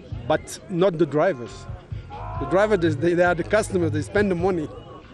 Financial implications remain a key deterrent, keeping individuals away from rallying. The money that goes into maintenance is staggering. Rallying, as you know, is obviously a very costly sport. A new car, which this is the R5 category car, they go for over 200,000 euros. And basically how much you spend depends on sort of how much damage you do after the event. But you could probably quantify maybe 10,000 euros for an event as an average. Well, for now I'm in class 2 drive. It's quite not that much expensive, but about maintenance and everything and mechanic teams, we have to pay it can cost you around 5,000 to 6,000 USD. The sport is, yes, to get the parts, to get the cars, to get everything here. When you need, you may have mechanics in Rwanda, but when you need specialist mechanics to regulate your computer, ECU, whatever, you need someone to come from outside. Then it becomes expensive. It can be expensive, yes. Rwanda Automobile President Christian Gakwaya argues that motorsport, just like any other sector, needs time to grow and urges drivers to start small. It's not a sport for rich people. That's about mindset. It's a sport for everyone. The reason why people have been thinking about perceiving motorsport as a sport of rich people is because we didn't have any entry level. People wanted to start from the top, which can't happen. Any sector, any sport, you have to start from the grassroots. So if you start from the grassroots and you develop yourself, being your talents and your abilities of maneuvering a car, then you grow in motorsport. Safi kabisa. Safi. The Fédération Internationale des Automobiles introduced regulations to reduce the number of accidents that may happen due to drivers and co-drivers' mistakes, or even the race car suffering a technical failure on the track. The real issue maybe we have in our events is we are still running on open roads, so safety may be a concern. But as you know, I think the WRC rally events around the world, they're run on closed roads, and they're basically 100% closed off. We are protected. We have roll cages, we have suits, anti-fire suits, we have helmets, we have a lot of things. We are protected, but your accident may always happen, like in all sport. At the moment, Africa has one big rally, and that is the Africa Rally Championship. However, most of the stages that build to the final event and other competitions on the continent are still privately financed by the drivers and their teams. So you have to fund yourself, or you have to go out and look for your own sponsorship, and sort of the organizers don't really assist you with that as such. Rallying in this part of the world doesn't have such a big following. I think from maybe the East African region, Uganda probably has the biggest following for motorsport, but other than that, it's not really not like for football or anything like that. So if the federation could assist with sponsorship, it could help the sport a lot. With sponsors on board, we got so many drivers. Yeah, you saw all those the cars at the back, the two-wheel drive cars. Some of them have been the Jua Kali, as we call it. They are basic cars, and these are drivers who got a heart, but don't have the machine to use to achieve what they want, their dream. But if they're given money, the sky's the limit, trust me. We got good drivers up in this business. Once the private sector come in, so many people will be participating. Like the sponsorship will be bigger, which will be very easier for people to participate in. Even me, I would like to become a driver, but I cannot afford it. I cannot afford it at all. Yeah, so the private sector is very much needed. Banks, petrol stations, corporate companies, they come and sponsor people. The event will be bigger than this. But this year's, it's very big. We have Bank of Kigali as our main sponsor, and they're happy, and we're expecting them maybe to come back next year. The more sponsors we get, the higher we go in terms of having a quality event and a better event. The weather is shifting, it's getting a little rainy out here, but people are still here and business is at the boom as the rally goes on. We made a lot of money today selling meat and beers. The demand from the crowds was very high that I don't have anything left. I bought 10 goats, roasted them all, and in less than an hour, I had nothing left to sell. We made a lot of profit from the rally. All the meat is done. There are more attendance more than past 2 years, which was fantastic. We had another cow called Skuda, whatever, I don't know the name. It's kind of harder to me. We have Evo 10, we have these guys from Kenya and Burundi. They did fantastic job, which was perfect, more than like last year, you know, which was good, well organized, different stages, which was good, sincerely speaking, yeah. Everybody's out here and it's a day full of anticipation. The cars are just fast as crazy with over horsepowers of around 845 horsepowers. And today everyone is asking one question: who's taking home their tournament? Well, we've raced a few cars. It's been a learning process. Manville has matured as a driver. He started out in a Subaru. We didn't have you know, as you start out, you're young. The luck is limited. You're growing. Then we moved up to the Ford Fiesta. We did 2 Subarus, then moved up to the Ford Fiesta. We didn't do well with the Ford Fiesta. We competed well. We were always in the top 10, but Skoda's done it for us. Skoda is the new car on an African circuit. It's actually it was one of they're only one of the 2 Skodas, because the other one is run by one of our sister groupings, Cabras Racing. We team with them. It's a Kenyan racing team as well. So we got the 2 Skodas in East Africa. This is one of them. And the Skoda's delivered. It's a reliable car, it's a good car, it's a quick car, and it's performed for him and the team as well. So we're happy with it. People who are here to see that car. And people are like, my God, this car runs like a missile. So we need more cars like those ones. We need more professional like those ones, so that even 10,000 people, 20,000 people can attend for the competition, by the way, yeah. I can't win because this first car is too strong. I know nobody can beat that car unless it will break. But maybe second. To the competitors, other drivers who are not driving the class which is called R5, they have to upgrade. That's the summary of it. So they have to upgrade, because if you see the time difference he's putting between him and the following car, you can't believe it. So I think it was the first time to have a car like this one in Rwanda. So we are happy, and the guy managed to finish, and now he's among the top ranked in Africa. They are heading to Zambia the last week of October, where we're going to know the champion of 2017. As the day came to an end, the drivers shared some of the reactions, experiences, and anticipations moving forward. I couldn't imagine to beat this guy on the front, and except he would have a problem and then he would retire or whatever. But you can't beat him. It's another story. It's another car. It's another category. So coming second after him, it's like to be first for me. I want to go to Zambia.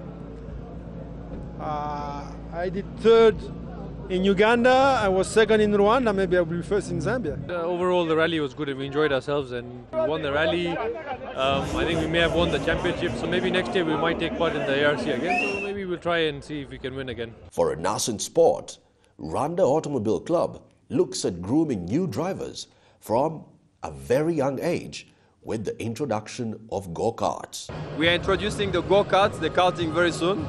So we'll be developing kids from 8 years. We are going to have two categories, 8 to 12, 12 to 14. So we believe maybe in the next 1 or 2 years we're going to have champions, Rwandan champions from the academy. And that's pretty much where we leave it for this episode of Doing Business in Rwanda, where we were looking at how much motorsport has grown in the country, both as a game and as a business. But the conversation were more around at how to nurture young talent and more drivers in the country, but also calling out on the private sector to do more business in the motorsport. That's where we leave it for this episode of Doing Business in Rwanda. Now, if you have any feedback, send us an email to dbir@abn360.com or tweet us at dbirwanda. My name is Michael Mjisha from the entire Doing Business in Rwanda team. Thank you very much for watching.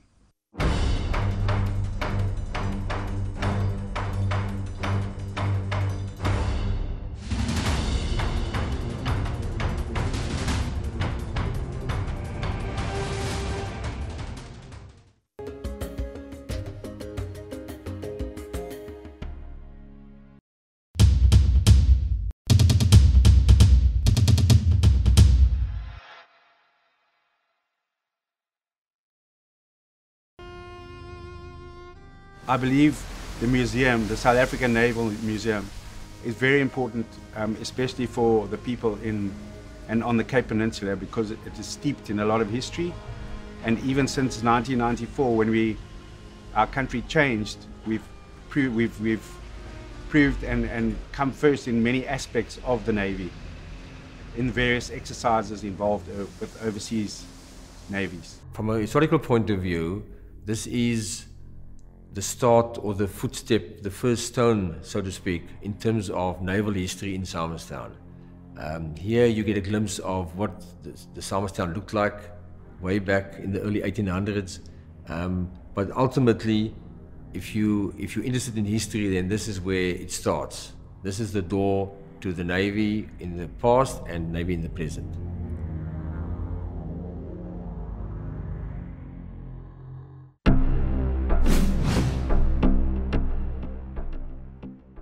Students of Africa today will build the Africa of tomorrow. Transnational Academic Group provides students access to the world's top-ranked universities without having to leave Africa and the Middle East. Transnational Academic Group provides world-class infrastructure, innovative education, and access to leading faculty. Transnational Academic Group, developing the people who develop nations. Visit mytageducation.com to know more.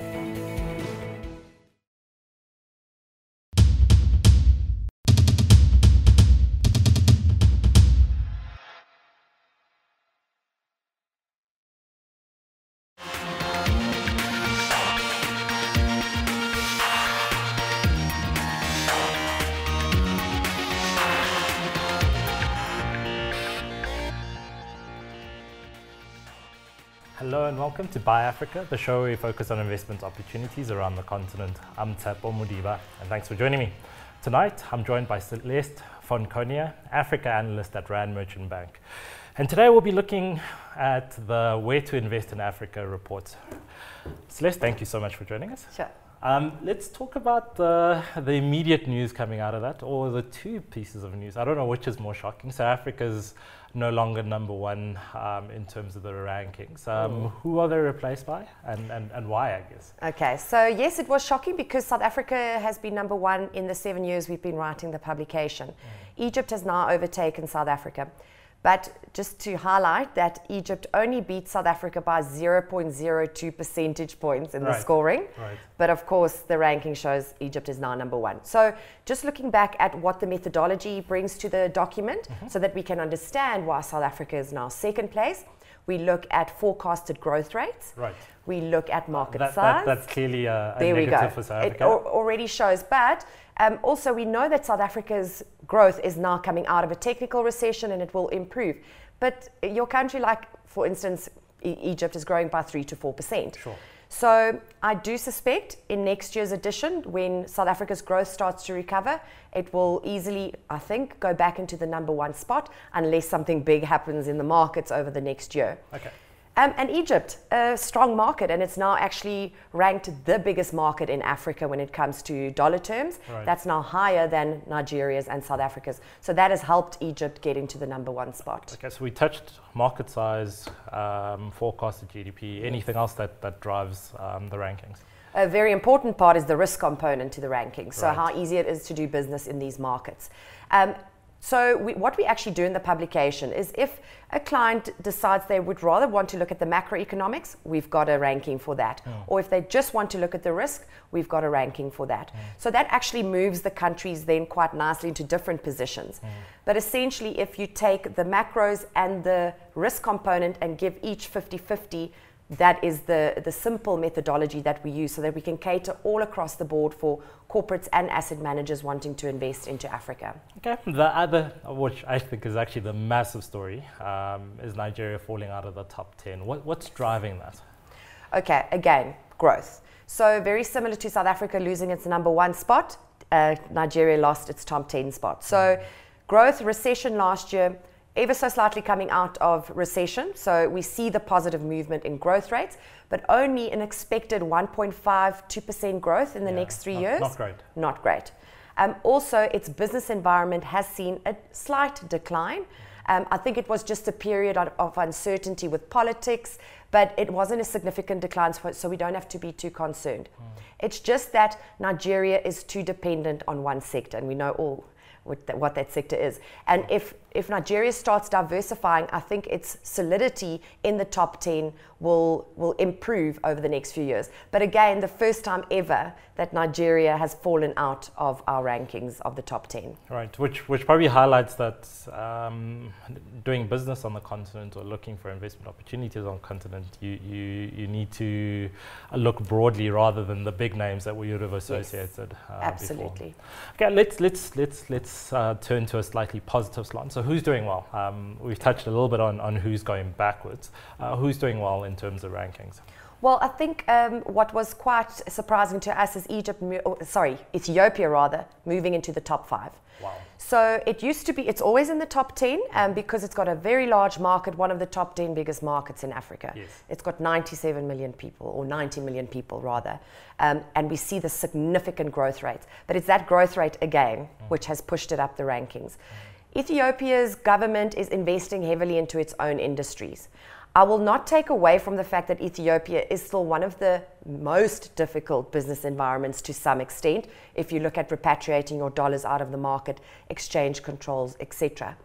However, eventually the business environment is going to be relieved by reforms. Right. The government will realize that. They will start making reforms. And we have started seeing signs of that. I mean, from a progress perspective, Ethiopia seems to be having quite a bit of momentum. So yes. It is impressive to see them in the top 5. Absolutely. And I won't be surprised if they, over the next few years, are becoming the big hub for manufacturing in East Africa. We know Kenya is still the largest manufacturing area in that hub, but it's moving quite swiftly. We can just see the investment coming from China. China taking advantage of lower labor costs in Ethiopia than what they have now in China, right, where China used to have the cheapest labor costs. So just looking at the investment flooding into Ethiopia is just a clear case of interest and opportunities. That's such an important point. I mean, it's not just dynamics on the continent that are driving a lot of this. It's global dynamics. Yes. We know that wages are increasing quite dramatically throughout Asia, and the world will be looking at the next China, call it that, and certainly Ethiopia is putting its hand up. Absolutely. East Africa, it's a convenient time to talk about it. How's the East African bloc doing generally? Are we seeing good momentum there? Yes, I would say the best performers in Africa for already over the past 2 years.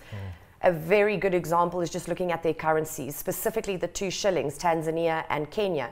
Very stable currencies over the past 2 years where liquidity was a massive issue in Africa. It just shows that those 2 economies, specifically Kenya more than Tanzania, right, are more diversified than the rest of sub-Saharan Africa. Right. Kenya not only just focuses on one commodity, they've got agriculture, strong services sector, strong investment coming into different sectors, not just into one commodity like we see on the rest of the continent.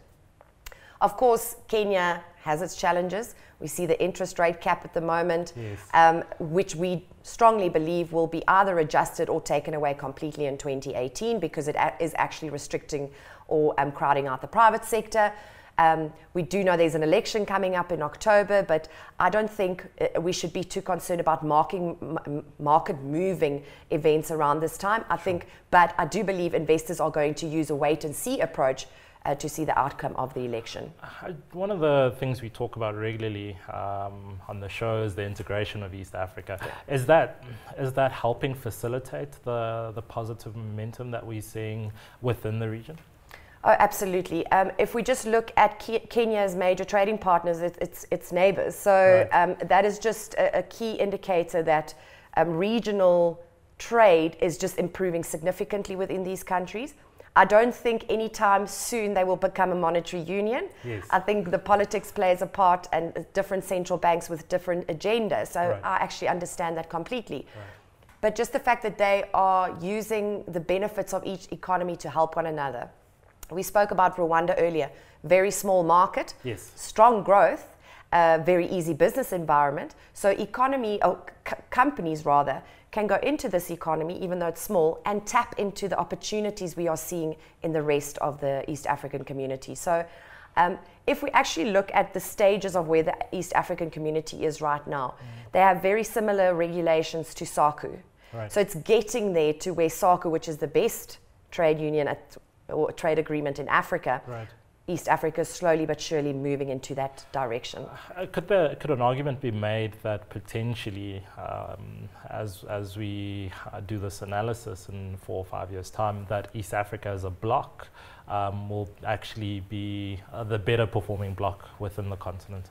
Well, I think they're already almost the better performing bloc. If we look at growth rates, definitely some of the best performing, but this is also hinged on the fact that they have discovered oil and gas, which is definitely going to help FDI coming into the market, production in 2022. So that's also helping it.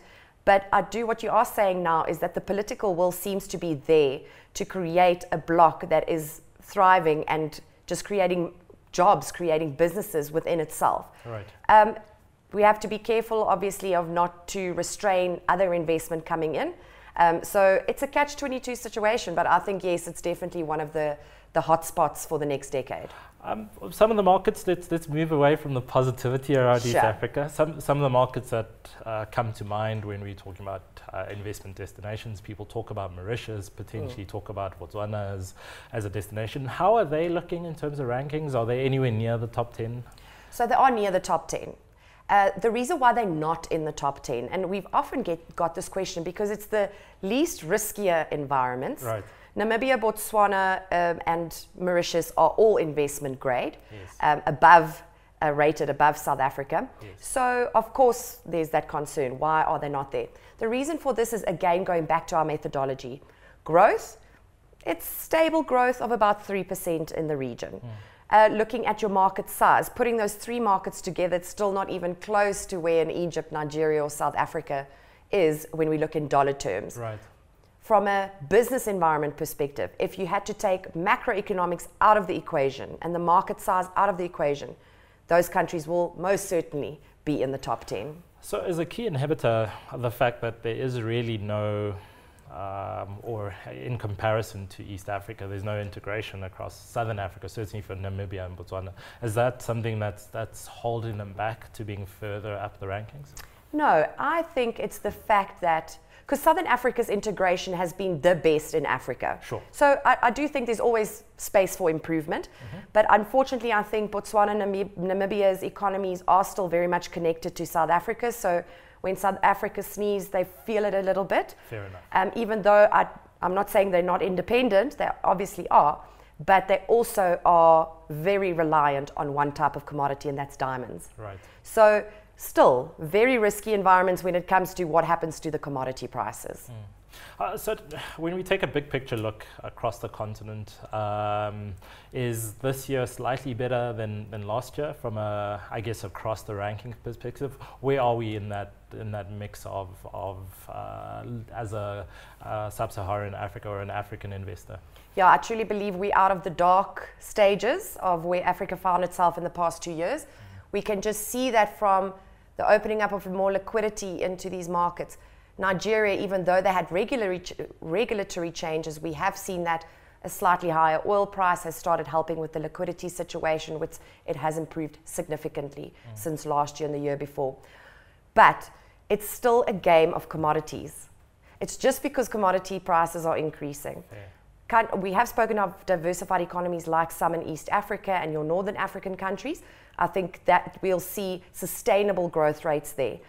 It's just we need to start diversifying to take advantage of the commodity prices now increasing slightly. All right, perfect. Let's leave it there. Thanks to my guest, Celeste von Connier, Africa analyst at Rand Merchant Bank. That's all from Buy Africa this week. Remember to follow me on Twitter. That's @Mudiba_Tsepo. And send us your thoughts about the show using the hashtag BuyAfrica. For myself and the team, goodbye.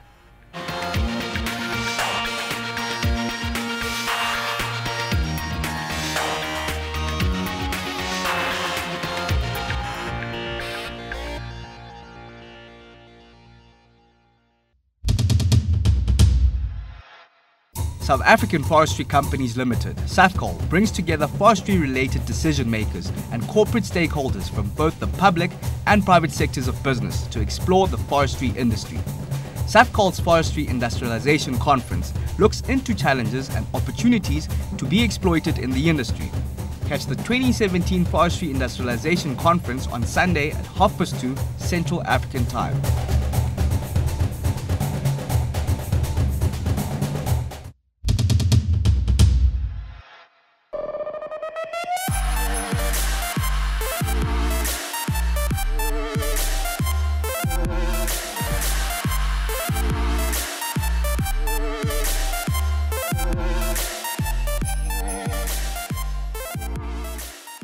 Hello and welcome to Young Money. That, what you just saw, is my signature catwalk look that's going to be put to the test in today's conversation as we chat to BC Shoemimo. She is an international model, but she's taken her success and begun to build a pipeline of young men and young women who also want to be global models and walk big runways just as she does. One thing's for sure, I'm not going to be one of them based on what you've just seen, but it's a conversation that I'm sure you're going to enjoy.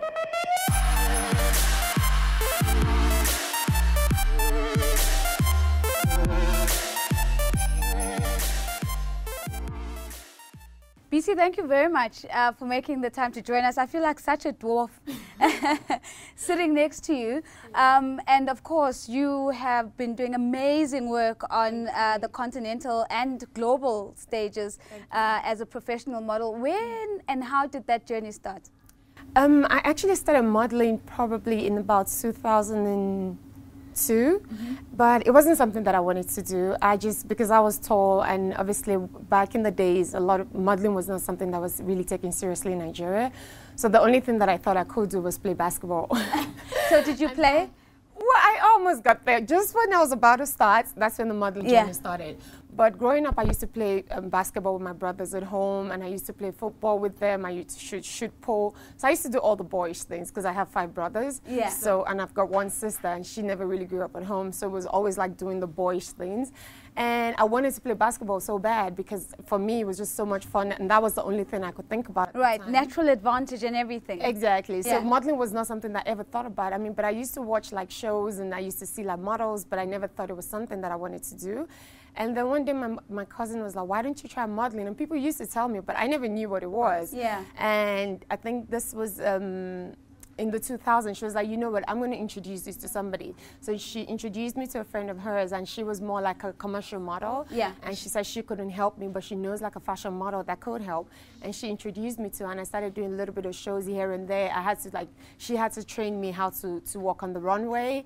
And I think I would actually train for I trained for like 3 months by myself. She would just show me what to do. And then it was like a very small studio. Yeah. And I would just walk back and forth for like 3 hours every single day before I actually finally got my first show. And I started doing it, and I was like, okay, this is fun. And how did you land your first show? Because I mean, that's usually the one thing that many models are just that breakthrough opportunity that they're looking for. How did you land yours? Well, my first show was actually from the lady that actually trained me how to walk, and she was doing a show on the beach somewhere, and she was like, come do it. I was so nervous. I was literally shaking while I was standing there because there was a lot of people. Yeah. And I'd never done this before, and I would actually do like small shows here and there afterwards.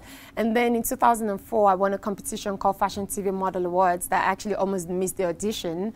And from there, I got the opportunity to go to Paris, and then I started doing shows here and there. And that's actually how the modeling journey started. My cousin introduced me to it. So, you know, when you talk about Paris, others would say Paris, New York, and other big cities that are known for modeling. What is the actual experience of actually being in those cities and doing modeling jobs? Because I think a lot of young women who want to be models maybe have a bit of a jaded understanding of what it actually means. I think it's amazing because I've been able to model in New York, I've been able to model in Paris, and actually I did more work in Milan. But the experience is completely different because, I mean, in a place like Milan, you're actually working with people that don't even speak English, you know? Yeah. And it's so much fun because I had the opportunity to do a show for Armani, which was amazing. But it's obviously very different. In Africa, South Africa is like the biggest market for modeling. And overseas, you've got London, you've got Paris, you've got New York, and you've got Milan. But the experience is completely different. Models are treated differently from what they're treated here. And better, worse? I would say better. I would say better, you know. But I always tell models, like, if you really want to take your modeling career further, go overseas. it's an expensive experience, but even if you don't work or you work a little, but you get that experience and you see like there's a lot of difference from the way modeling is there over here. But I always advise models that if you can, go overseas. Yeah, and of course, I'm not going to miss the opportunity to help, to get you to help us bust some myths about what happens in the industry. I mean, the industry, I think, sometimes gets a lot of criticism and a lot of negativity about the health of girls. Anorexia is usually one of those things that women and young girls can't eat. That, you know, there's a lot going on in the industry that isn't positive.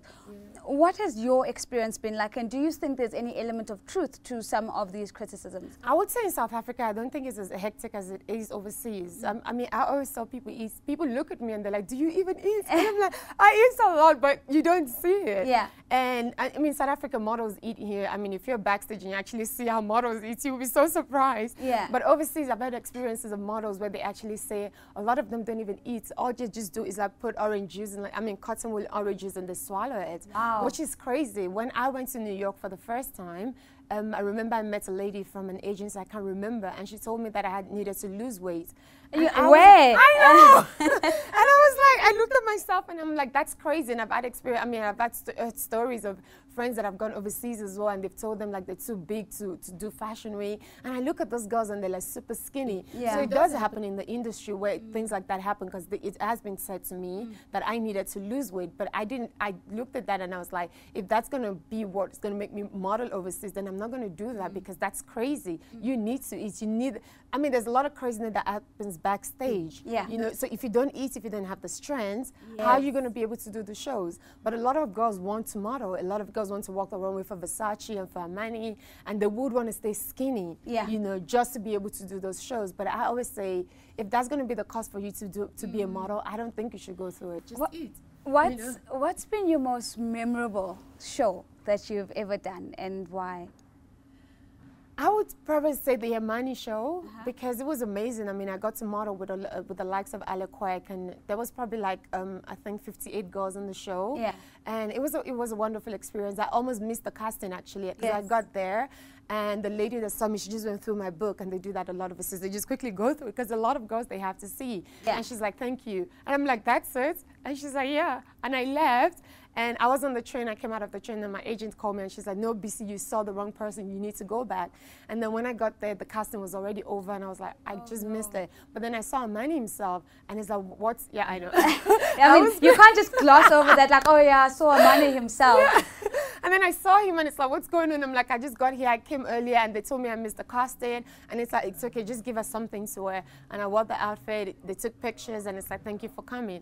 And I was like, okay, I don't know what's going to happen after this. And a couple of hours later, my agency called me and they said, you booked the show. Oh, awesome. I was like, oh my word, this is so fantastic. But another crazy thing happened at the show, because he was speaking Italian. I think he speaks a little bit of English now. Yeah. But he was speaking Italian at the time at the rehearsal. I kind of missed a lot of the things. So I made a mistake on the stage, and I'm like, those people are never going to book me again. Yeah. But it was just an amazing experience, and I loved it. Absolutely. Yeah. But now you've also decided that you're not only going to make sure that you're successful, but you're going to be part of creating a pipeline of other BCs who are doing phenomenally well on the global stage. Talk to us a little bit about the work that you're doing with the Academy. Okay, so I decided to start the Academy because I have so much passion for the industry, and I see a lot of people want to come into the industry and they don't know how to. I mean, one of the people that I'm teaching in my class, one of the models, she sent me a message. She was like, I would love to be a model, but I'm not tall and skinny. And I was like, that's the thing, that's the misconception, that you only have to be tall and skinny to be a model. But modeling varies. There's different types of modeling. There's commercial modeling, which a lot of people actually fit into, which is not the stereotypical fashion model. And I see that a lot of people want to do this, but they don't know how to get into the industry, and that's where I come in and trying to help them, and that's what we're doing with the Academy right now. Like, even if you don't fit into the fashion modeling, you can do commercial modeling, you can do glamour modeling, you can do different types of modeling, and I just want to see people successful. I want to see people do what I've done, be able to go overseas and, you know, make a success in the modeling industry, and that's why I started this. And do you focus just on the technique of modeling, or do you have to do some work on the person as well? Because, you know, as you were saying earlier, you need strength. And when I think about strength, I'm not only thinking about physical strength, but I'm sure you mean, emotional strength as well. Definitely. I mean, at the academy, we don't just focus on the runway or the commercial side. We do self-confidence classes, we do physical training as well, and we do etiquette training to be able to build those people up. We had a class yesterday actually where we had to teach them about self-confidence, and at the end of the class, a lot of the girls were like, wow, there's so much they can change about themselves now, because when going into the industry, you do need confidence because it's a very intimidating industry, and when you come into and you see how overwhelming it is, you're like, oh my God, this is not for me. But I'm trying to prepare people for the industry, so we teach them about etiquette, we teach them about self-confidence, we do physical training, we put them in front of the camera so they can get comfortable when they go for TV commercial castings. We're going to do a photo shoot, because a lot of times models join the industry, they join an agency today, the next day they have to go for castings, and they actually have absolutely no idea what to do, because they're like, what am I supposed to do? So we're preparing them for that. Like when you go for castings, these are the things you need to expect. These are the things that you need to wear. This is the way that you need to relate to people, and that's what we're teaching at the academy. And so who's your primary client? Does the agency become your client, or do you work with models on an individual basis? I work with them on an individual basis. So for the modeling course, we actually focus more on aspiring models. Yes. So we're training them for the industry, but we also do runway classes as well, which is basically for models that are already in the industry, but they've never walked on the runway their lives. Because, I mean, the first time I had to do a show was so intimidating. Yeah. So we prepared them for that as well. And it's not just teaching them how to walk. We teach them about confidence classes as well. We teach them on what they need to expect when they go for castings and the people they need to know in the industry. So for the runway classes, we focus a lot on the people that are already in the industry, but also it's open to anybody that would love to just learn the art of runway. So, yeah. Well, we're going to take a short break. When we come back from the break, I'm hoping that you're going to show us a little bit of the walking and how to do it properly. So we're taking a short break. When we come back, you're going to see both myself and BC getting our model on. Remember, she's the professional, I'm not. So please do not judge. We'll see you in 2 minutes.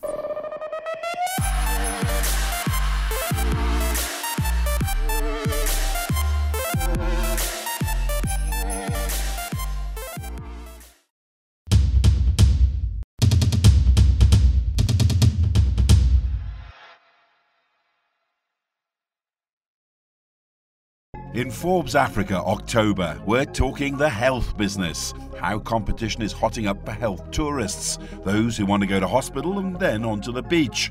The coffee business, what is brewing in Africa? The man who sends pictures to famous people, how did he end up having tea with Mugabe? Plus, where next for Neil Tovey, the African Cup winner who stared down death. All this and more in Forbes Africa October. In a world where word of mouth has gone digital, you need BrandZeye, the world's first human-verified media intelligence company. First, our powerful algorithm tracks millions of conversations in real time. Next, our global BrandZeye crowd scans the data to verify sarcasm, slang, and local languages. We turn this into detailed insights to help you make informed business decisions. Isn't it time you found out what your customers really think? BrandZeye. Accurate insights. Better decisions. Many women don't realize their businesses are so single-focused. I, and a few employees. Mentorship is key. So I think science, technology, engineering, and mathematics is going to be such a crucial part of our future here on Earth. It's absolutely essential that we have girls, boys, everyone possible getting involved in the field who finds that interesting. Catch Here for Africa on Monday, 23rd October at 9 p.m. Central African Time.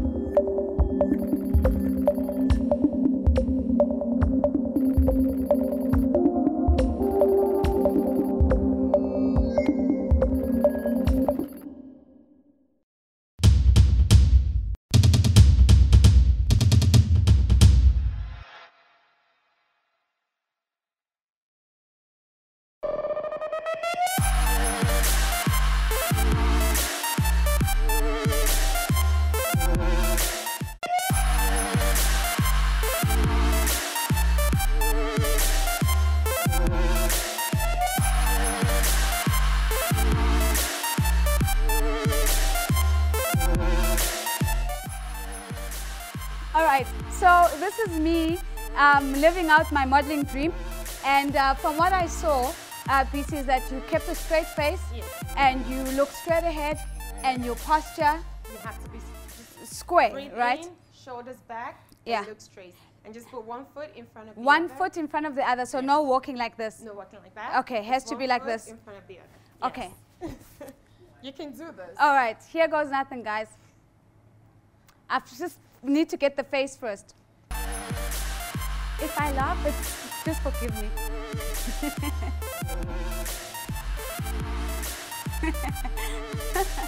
That was awesome. I feel like I'm gonna fall over. I know it's. I can't walk in a straight line. I tried. So come back. I know for a fact that I probably made 107 mistakes walking for BC, but modeling is not easy, guys. And walking in a straight line is probably the hardest thing I've ever had to do. If I can just get a few more centimeters on me, maybe I would consider. But for now, I think being an anchor is the best that I can do. But thank you for your time, because I think what it does is that it also just demonstrates to us that if you think about where the modeling industry has been and models, people almost think, oh, models, it's such an easy thing to do. All they do is just walk. And here you are. Your business runs on people realizing that's not true. That's true. I mean, I find a lot of people have said to me like, oh, you just walk the runway and you just get paid for that. Or you just look beautiful. I mean, you just stand there, they take pictures of you and that's it. But people don't actually realize, for them to, I mean, if you do an editorial of like 10 pages, for them to get 10 pictures, you have to actually take more than 1,000 pictures. Sure. And it's different poses. You have to do different poses all the time just to get that one perfect picture. Yeah. But what people see is just what they see on camera. I mean, when there's a fashion show, they just see you walk down the runway and back. They don't understand the craziness that goes on backstage. They don't understand the craziness from fittings and rehearsals and all of those things. Like, I mean, if we have to do a show at 8 p.m., sometimes our call time is like 6 a.m. or 7 o'clock, and people don't see that. Yeah. All they see is just that 2 minutes of walk. That's all they see. Yeah. So, and I think I want to talk a little bit about celebrities who are increasingly encroaching in the space of, you know, the modeling industry. I mean, we're seeing a lot of celebrities, especially in South Africa, suddenly walking the runway and sometimes being, you know, wearing the most important piece in a collection. Yeah. How does that make you guys feel? I mean, we just do what we're there to do. We enjoy it sometimes because when the backstage is, it's kind of fun. I mean, people get to meet people they've seen on TV and all of that. But it's always fun for me. It's just always different sometimes because we are so used to just walking and keeping that straight face. And when they add celebrities to the shows, then you have to maybe do a little dance and smile. And we're not so used to that. And for me, it's very different as well. For me to walk on the runway and they tell you to start dancing, I'm like, I can't dance in front of like 600 people. Yeah. You know, so but that's always very different, and it kind of brings a different vibe to the show. But it's always fun at the end of the day. And let's talk about money. I mean, there's another let me not say misconception because maybe it's true. Yeah. So the myth goes that if you're going to be an international model, you're probably making hundreds and thousands of dollars, and you are, you know, completely just slaying it financially. Is it true that you're making a lot of money from the get-go? I mean, you can make money. In South Africa, you can make money, but maybe not as much as you make if you go overseas, because what they pay for fashion shows overseas is completely different from what they pay in South Africa. And you can live on modeling, and that's why I say for models as well, like if you have the opportunity to go overseas, so you can make money in different countries, and then it's different for you. But it can be a bit difficult in South Africa. I mean, the modeling industry is not as great as it used to be, but if you get to work every week, you can make money from it. But overseas, you definitely make more money because one, they're paying dollars and euros and pounds, and what's a ballpark figure for a show overseas? Is it $10,000? Is it $100,000? You can actually. I mean, I'm sure people like Naomi Campbell definitely get paid more than that. And when I did a show for Armani overseas, I got paid and it was just one outfit that I was wearing. I was paid almost 3,000 euros, which is completely different from what they pay here. And if you're a top model, if you're like Gigi Hadid Yeah. or Kendall Jenner, those people definitely get paid more. And you can make money off modeling. In South Africa, it's a bit different because the modeling industry is not as big as what it is. I mean, what it is overseas. But you can make some money here as well, especially when it comes to like TV commercials, because those actually do pay money. Fashion gives you the exposure, gives you the experience, but TV commercial definitely gives you the money. I mean, I'm interested that you've mentioned Kendall Jenner, because I think if I think about her, there's always this assumed struggle of, you know, is she really an amazing model, or is it a continuation of the Kardashian brand that gives her access to certain designers, and them wanting her in particular because of her celebrity status to actually walk for them. What's your view on that? Where I does think Kendall she's an sit? amazing model. I've seen her pictures and I've seen her walk on the runway, and I believe that even if she wasn't a Kardashian, she would have made it as a top model. So I don't think, I've heard that a lot as well, like people were like, oh, she only got that because she was a Kardashian. Maybe she wouldn't be where she is right now.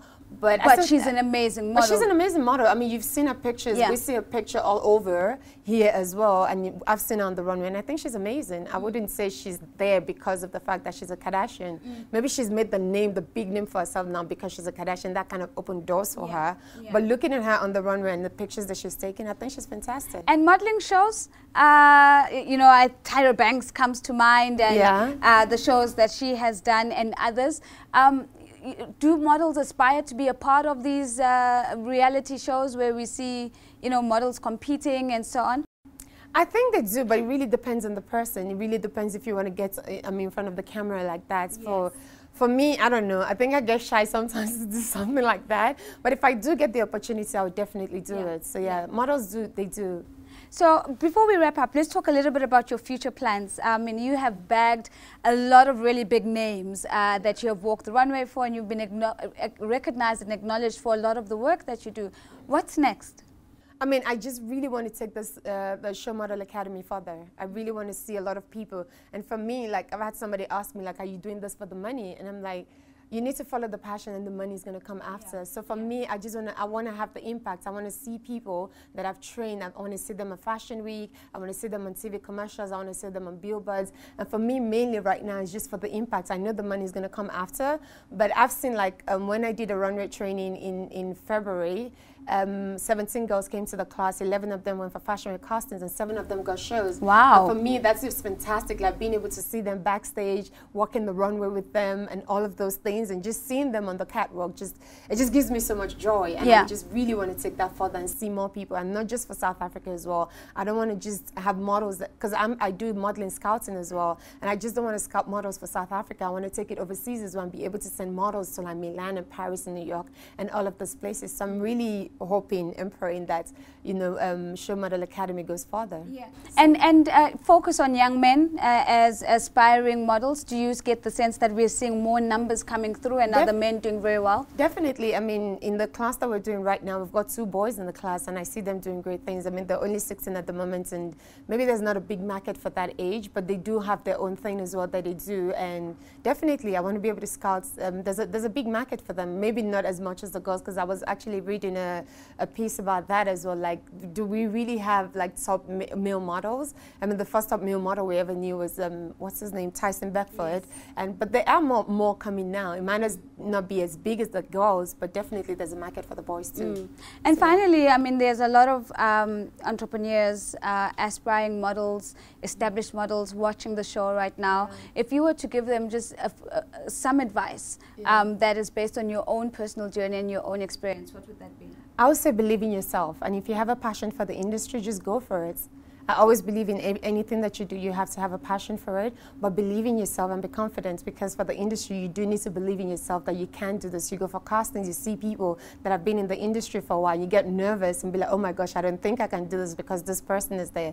But you really need to believe in yourself and believe that this is something that you want to do, and just go for it. Well, there you have it. It all starts with believing in yourself and really having the confidence that you are able. It's a very important message that I think applies even beyond the modeling industry. It's been an amazing conversation with BC Shoemimo, really taking us through the realities of what it actually means to be an international model and putting me through my own cases. And I can certainly confirm that I am not cut out for this, but it's been absolutely fun. Now, remember that if you want the Young Money team to come to you, it's very easy. Just follow us on Twitter. It's @TheRealNozi or @CNBC Africa. Our hashtag is YoungMoney410. Until next time, it's goodbye.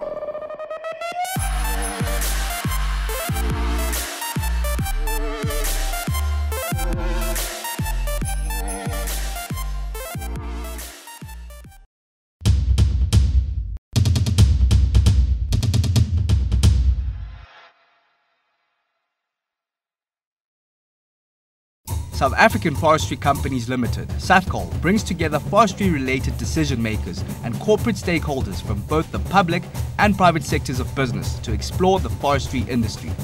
SAFCOL's Forestry Industrialization Conference looks into challenges and opportunities to be exploited in the industry.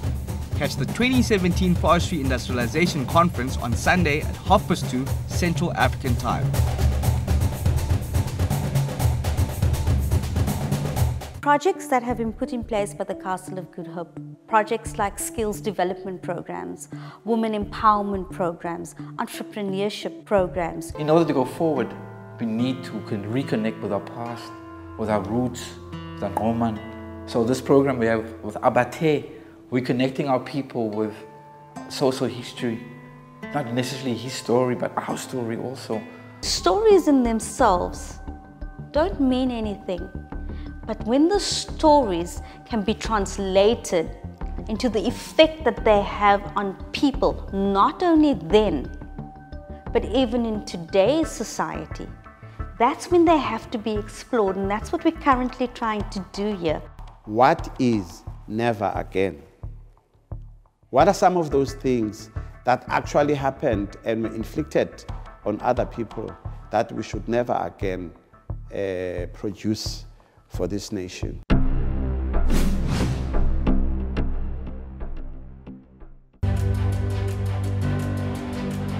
The museum is very important for future generations to tell the story of what warfare does. We don't glorify war in any way. It's our job to educate people about war. We see it as our role to be honest about warfare and what it does to people, what it does to nations, what it does to communities. Smuts said at the opening of this museum that he hoped that the weapons that you see around here, or for the future weapons to come, would never ever be used in anger again. Museums have a general value in the sense that they're educational, and in a sense you might almost say they provide a kind of entertainment for people.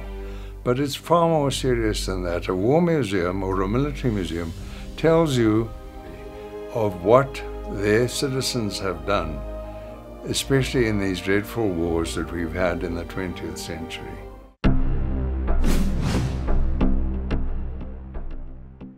We're seeing more and more women entering into that landscape. We need to connect the best young board talent with each other. It's either going to be a time of great promise or peril. We might be having wrong people at wrong boards doing wrong things. That does not mean we don't have right people out there. You must have a board that has got a very strong sense of good values. Agriculture, like every commercial enterprise, is subject to risks. There's always a couple of extra acquisitions in the offing, so we've got to keep a bit of reserve money that when they jump out, we can seize the opportunity. Obviously we do have a stressed consumer environment, there's no question about that. The first issue for me is a skills revolution. Because without the skills, you cannot transform the economy. You cannot bring the black people, the women, the young people into the economy.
With an abundance of forests surrounding South Africa's villages, forestry could be the answer to alleviating poverty in the country's rural communities. Or can it? CNBC Africa brings you the 2017 Forestry Industrial Conference highlights, brought to you by SAFCOL, Our Forests, Our Future. Transnet's School of Rail in Johannesburg hosted the first ever Forestry Industrial Conference. Forestry-related decision makers and corporate stakeholders from both the public and private sectors of business met here to explore challenges to be addressed and opportunities to be exploited in the industry. This included international developments and creating exposure for the industry to the broader South Africa. The conference officially kicked off with a plenary session with the panelists consisting of Deputy Ministers Dikobe Martins, General Bheki Cele and Mulelani Makwanisha. But before the panelists could take over, the chairperson of SAFCOL set the tone for the conference. This conference is to change perceptions about forestry industry, about the business of forestry. And we need to do that to government and public alike. We must not assume that because government is regulating things that they understand the industry. I don't believe they do. The forestry industry has a potential to contribute greatly. In fact, probably double what it is currently contributing to this country, if not more, to the sustainable development of this country. We just need to understand it. Forestry is said to have more than 150 products, and that list is constantly growing. However, South Africa utilizes far fewer timber products and has not even started to appreciate the value of forests and timber in general. South Africa mainly considers trees for firewood, roof trusses, mining operation support, treated poles, pulp, which mainly gets exported, whilst it can also be an area of beneficiation for a lot of things. And some limited number of timber boards. We have a number of timber boards that we have not even explored in this country. In fact, some of us don't even know that some exist at all. It is out of this realization that SAFCOL decided to organize this forestry industrialization conference. We must also express our appreciation for the collaboration that took place between the Department of Public Enterprises, Department of Agriculture, Forestry and Fisheries, Department of Trade and Industry, as well as the Department of Rural Development and Learning Reform, as we were preparing for this conference. So it's not something that was just organized by SAFCOL. SAFCOL, I believe there are a lot of people who don't know SAFCOL. It's important for us not to assume that every person who's in this room knows SAFCOL. SAFCOL is a state-owned company that is established in terms of an act of parliament. It's the Management of State Forests Act 128 of 1992. And the objectives of SAFCOL, according to its founding legislation, is to develop in the long term the forestry industry according to accepted commercial management practice. That's what SAFCOL is established for. Not for itself, but for the country, because it's a public entity that should be serving this nation. SAFCOL is certified by the Forestry Stewardship Council, what we call FSC. I'm sure some of you see FSC when you buy some toilet papers and you buy other products that are made of wood. So SAFCOL is certified in terms of that. In terms of its responsible forest management, it means we seriously take care of the forest. FSC works to take care of the world's forests for future generations, making sure we all have forests for all forever. We don't have forests today and tomorrow they are gone, and you are not leaving anything for our children and the children's children. And we, as part of that process, we need to be protecting the plants, the animal species that exist, the indigenous people's rights, the safety of the workers, and a lot more. FSC's objective is to promote the responsible management of the world's forests that is environmentally appropriate, socially beneficial, and economically viable. So we have that three responsibility when you decide to join the FSC. SAFCOL has been FSC certified for over 20 years and is the first company in Africa and one of the first in the world to achieve this. So it's not just in South Africa, but it's one of the first in the world. At the recent FSC certification audit, which happened this year, SAFCOL and its operating subsidiary, Komatiland Forests, people who live around SAFCOL Forests, they know SAFCOL more as Komatiland other than SAFCOL itself, because SAFCOL is at the holding level. Komatiland Forests was praised for the example that it set in the forestry industry. From our sustainable forest management practice, our young generation of enthusiastic and skilled foresters. The plenary session took center stage with the Deputy Minister of Public Enterprise taking lead. It remains of paramount importance to raise the national profile of the forestry sector, as there is still a high level of general ignorance amongst most citizens of the value, contribution, opportunities, and benefits to be derived in the forestry industry and the various products derived from wood. It is thus crucial to highlight and foreground the many opportunities and possibilities existing within the timber industry. Despite the steadily growing contribution of forestry to the national agricultural GDP, increasing from 4.5% in 1980 to 11.1% in 2015, and the provision of more than 158,400 direct and indirect jobs, the stubborn fact remains that the forestry industry remains significantly poorly marketed in the main. This state of affairs obviously needs to change drastically as a matter of urgency.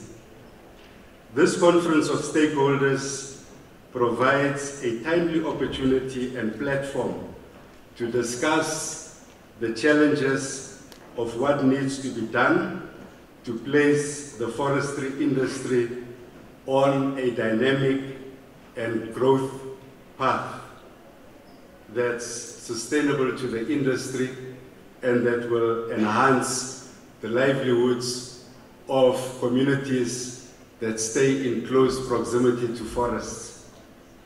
The contribution of the departments of Agriculture, Forestry and Fisheries, Rural Development and Land Reform, Trade and Industry, and the Department of Water, as well as Public Enterprises, will thus be important information sharing with forestry stakeholders, decision makers, regulators, funders, insurers, investors, academics, community leaders, land claimants, rural communities, and members of the public in addressing priority issues.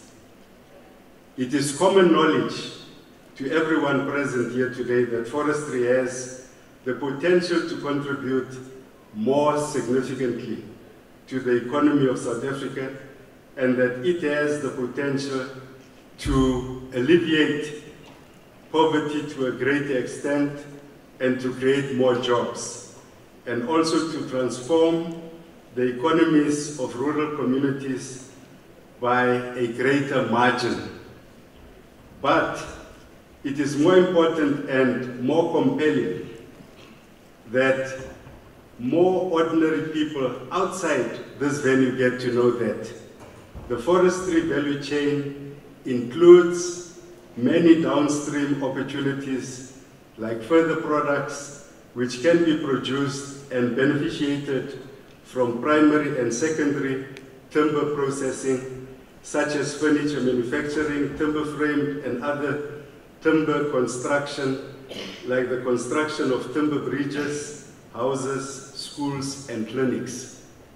Furthermore, the timber frame structures provide a multitude of benefits that include shortened construction time, the reduction of carbon footprint, thermal efficiency, better earthquake resistance, and many other positive factors like the potential to introduce new skills sets.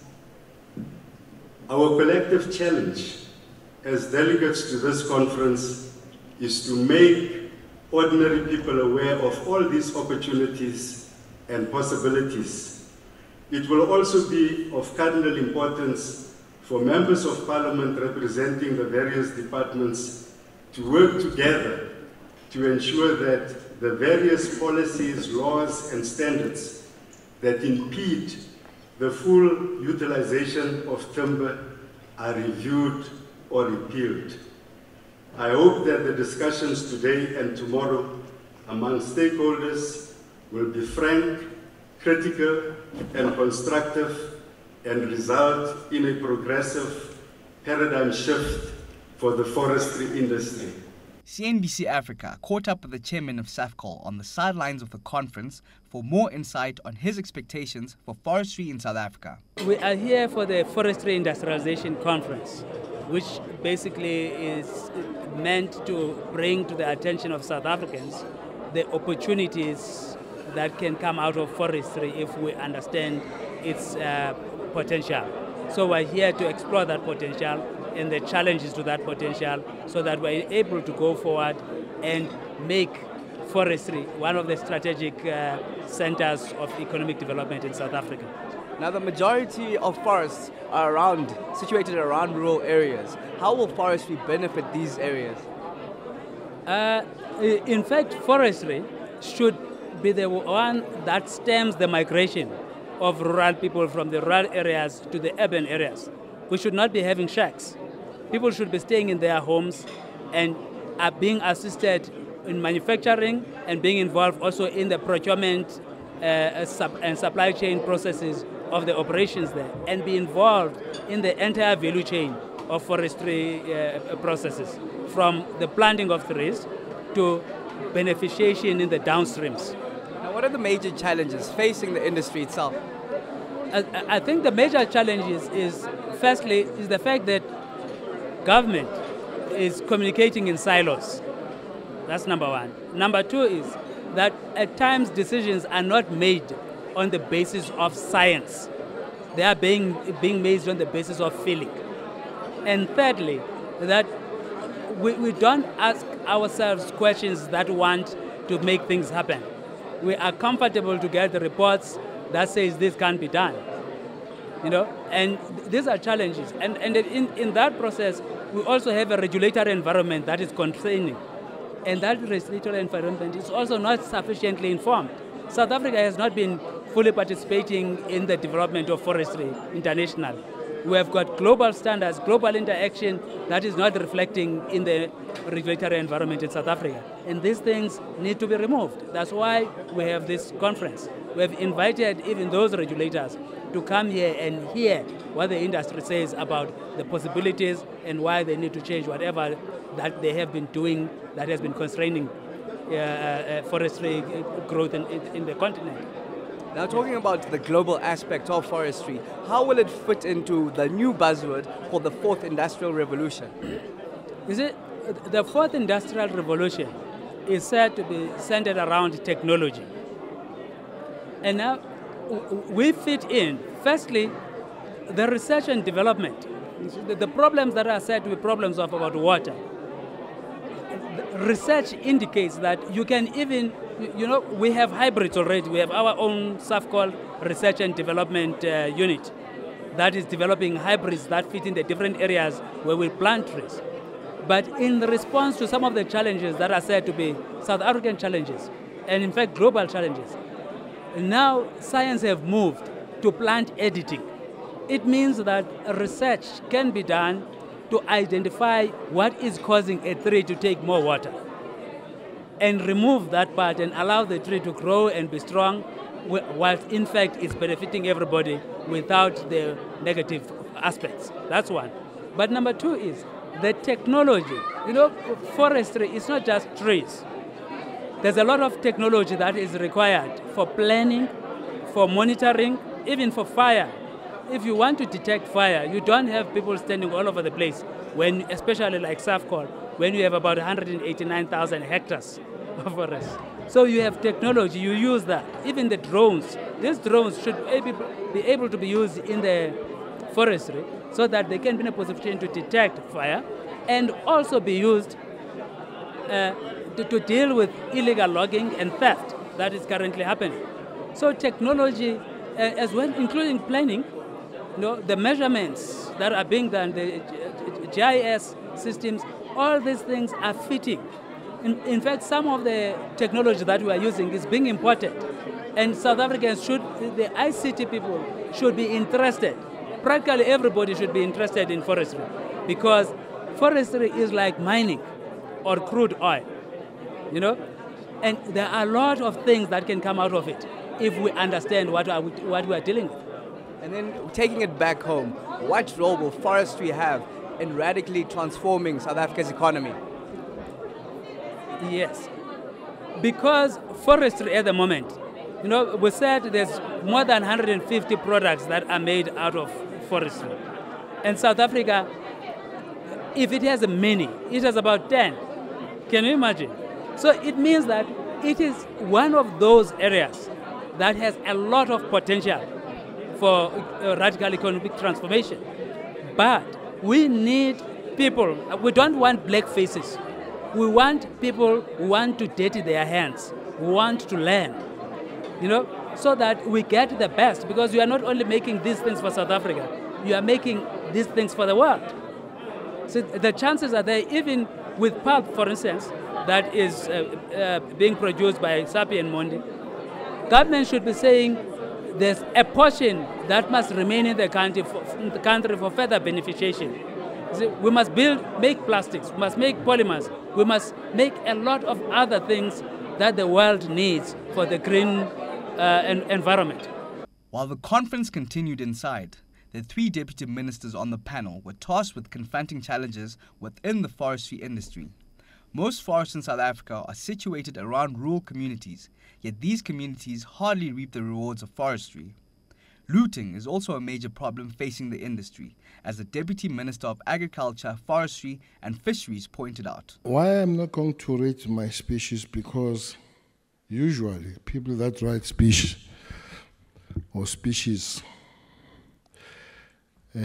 they high fly and they leave issues.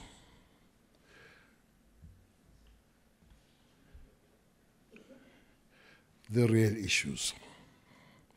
So the chairperson has spoken so much about the academic part of forestry. And Deputy Minister Martins tried to come a little bit to mix. I will stay on the ground on the matters. I haven't heard anybody talking about youth and forestry. You remember, I did raise that. It's quite a passion. Last week or 2 weeks back, I visited one of the TVETs in Durban. I spoke to young people, and I spoke about forestry. You must remember, we are DAF, Department of Agriculture, Forest and Fisheries. So we're not going to be pure, talk about forestry minus agriculture. And remember that FAO has made it very clear that forestry is part of food security issues. So we need to bring that in the understanding that when you develop forestry, you are also developing food security. We'll see how do we link that as we go forward. Speaking to these young people, they say, Deputy Minister, how long does it take for the first harvest of the forestry? I say, well, I spoke to the George campus and Nelson Mandela professor to try and find us trees that will grow and mature in 5 to 6 years. Maybe scientists here could work on that. But for now, I said it take between 8 and 10 years for the first harvest. They said, Hambakaya, Deputy Minister. Hambakaya, we're not going to. And this guy said, I'm 22 years. You mean my first harvest is when I'm 30? Hambakaya. That's the gap we need to close between young people and forestry matters. I'm glad I know 3 PhDs on forestry now, which means people are beginning to move towards. I heard talking about people not taking degrees of masters and PhD. Come to us, we'll give you a lot of them who want to do that. And as I say to you, I have 3 PhDs. One is just finished and phoned me from University of KZN. They are doing it. It will help us to have those people leading the other young people dealing with the matter of forestry. But I agree with them. They can't wait for 10 years. Therefore, the new approach of the world of something called agroforestry must be promoted. So people like SAFCOL and all those that deal with forestry must understand that there's something that the world is developing, agroforestry. You go for your forestry, but you use the same land, it's the same piece of land to produce other things while you are waiting to harvest your forestry. I went to Matubatuba and I saw these communities heading their cattle among their forests. It's a forestry, but also is grazing taking place there. It's not just waiting for the forest to mature, but they are also farming stock in the same kind of land. So these are the things that we need to really promote. There are crops that love to grow in the bush, among the trees. Your peanuts, they grow well, I'm told. Your mushrooms, they grow good there. So while we deal with forestry in general, we must promote that young people come in, and this is the way for them, as we agree that forestry must go with food security. Food security and forestry, that will have to promote much.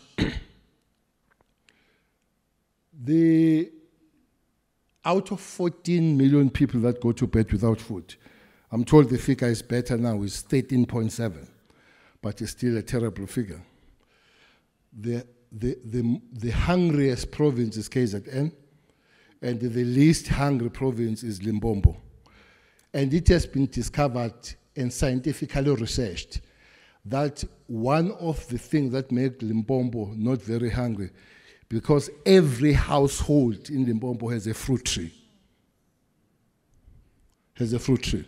So as you develop these forests, develop it with that understanding that forests must also provide food, must also provide food security, better health, and people that deal with forestry must be able to survive through forestry. I'm very sure that if you put a lot of mangoes around, avocado, bananas, oranges, and all that kind, makes your life better, rather than putting the trees that are traditional and you look and you appreciate until you die, until they die themselves, those trees. So take that one. That's what Da Silva, the Director General of FAO and Forestry, is saying in the world. So we need to follow that. I heard talking about that we are uncoded as Africa. But remember, as Africa, we are one of the biggest when it comes to your Congo Basin, when you come to America, to your Amazon Basin. One thing that as Africa will have to look at is the looting of our timber.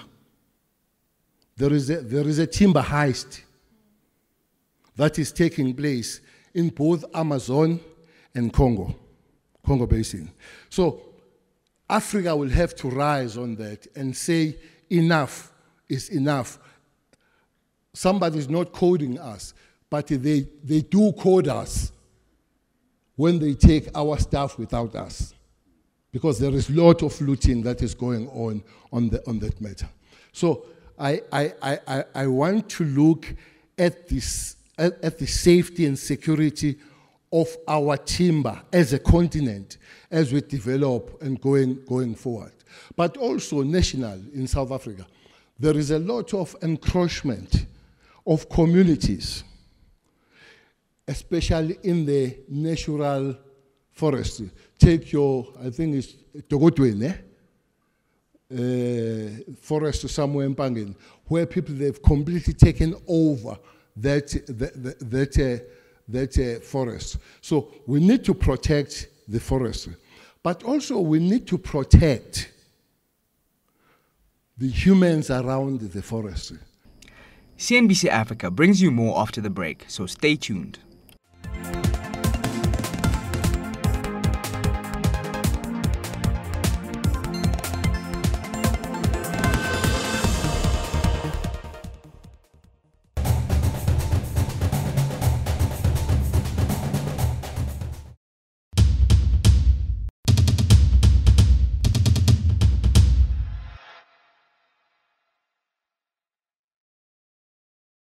Ever wonder how the captains of industry make it to the top and who mentored them along the way? Join us on the Mentorship Challenge, where mentors and mentees connect.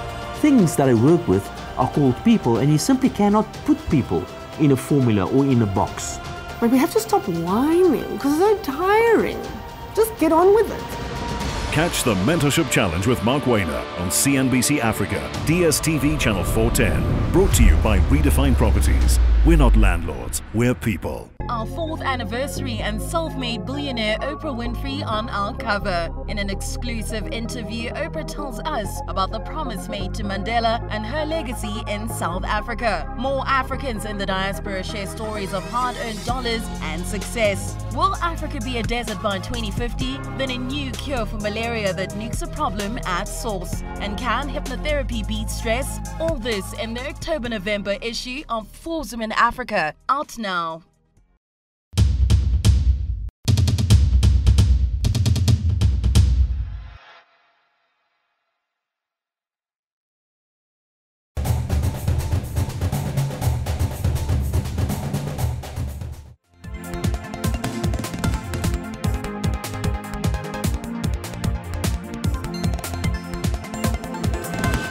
Welcome back to the CNBC Africa special. Addressing delegates here on critical challenges facing South Africa's forestry industry is Becky Cele, the Deputy Minister of Agriculture, Forestry and Fisheries. When we talk about forest, it doesn't matter who you are, whether SAFCOL, the business arm of, we'll have to talk about global warming. So that can't be minus talking, because that's a big issue. So as your work streams talk about these things, trying to find solution, that is one solution that we'll have to look at, because global warming is a reality. I don't care whether the president of one of the biggest countries, you are not going to trump the situation here that is wrong by saying that there is nothing called global warming. There is that.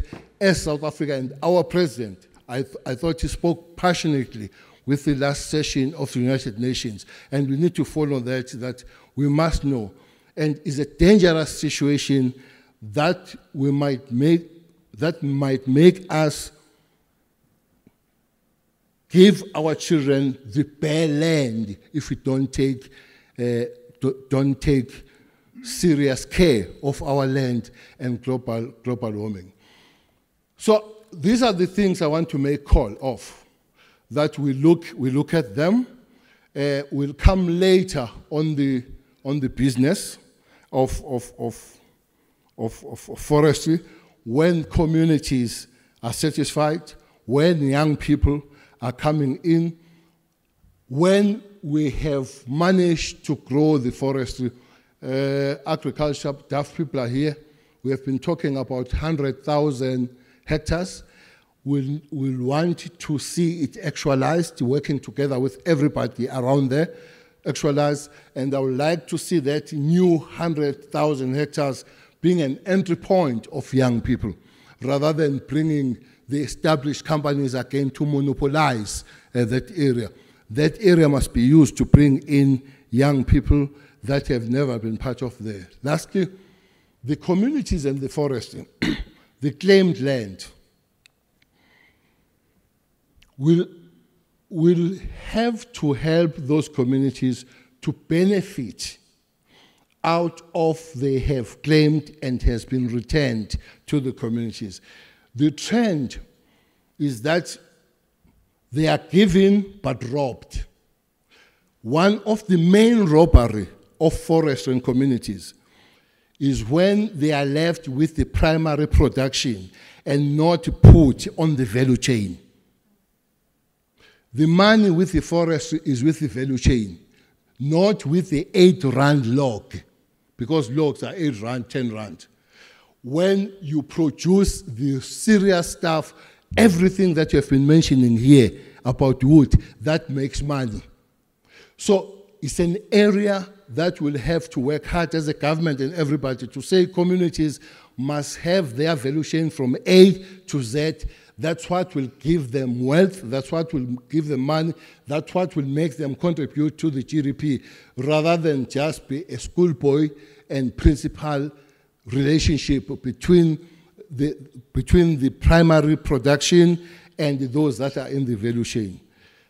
And again, SAFCOL, I want us to work closely, and everybody else, checking the so-called strategic partners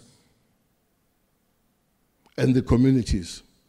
They are not strategic, these strategic partners. Sometimes they bring pain to these communities.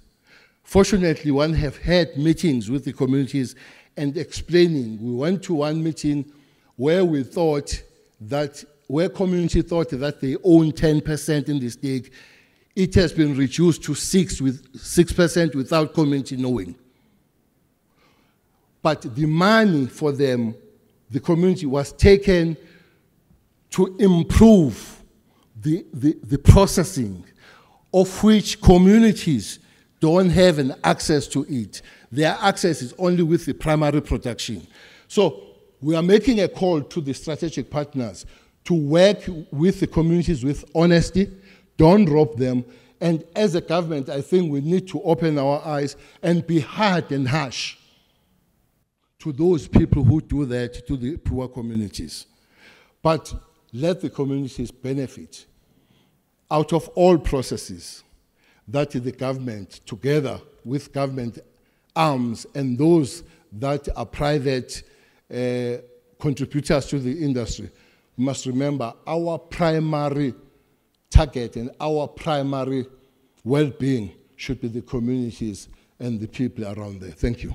The Deputy Minister of Trade and Industry took center stage here, where he delved into how forestry can be transformed to accommodate the majority of South Africans. As the Department of Trade and Industries, we are proud to have identified priority sectors and forestry-based industries which contribute to our industrial policy action plan. Economic transformation in this sector will not be radical enough without partnerships that are ideologically aligned and a collaboration that confronts the main barriers.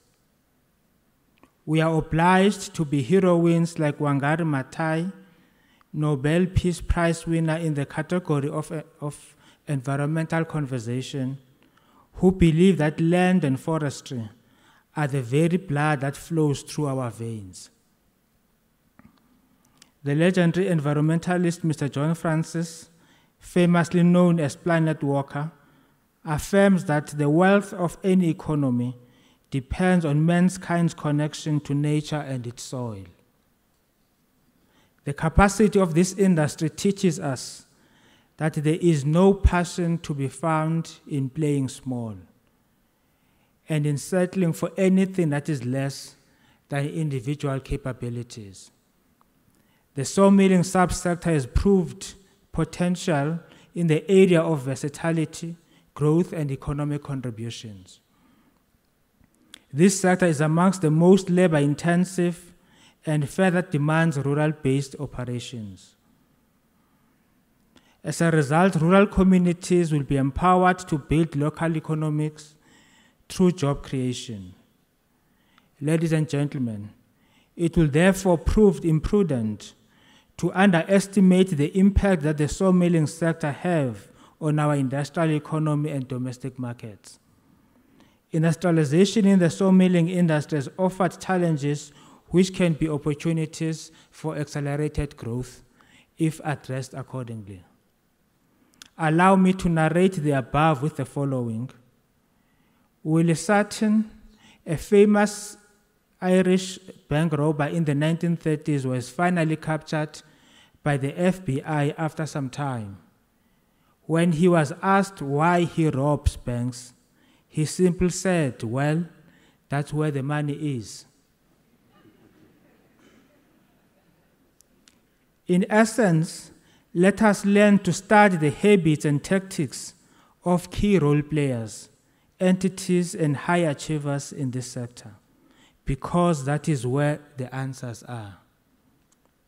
Peak performance certainly relies on what to embrace, not what to avoid. It was then time for the audience to engage with the panelists in a question and answer session. Be greeted everyone. The name is Bavelile. I'm the sitting Deputy Executive Chairperson of the National Youth Development Agency. I think I don't have questions. I just have few comments. There's issues of land. It's difficult for us as Africans to be able to start and plant these big forests. But even when we do, the issue is that the sawmillers have ring-fenced that particular space only for particular foresters.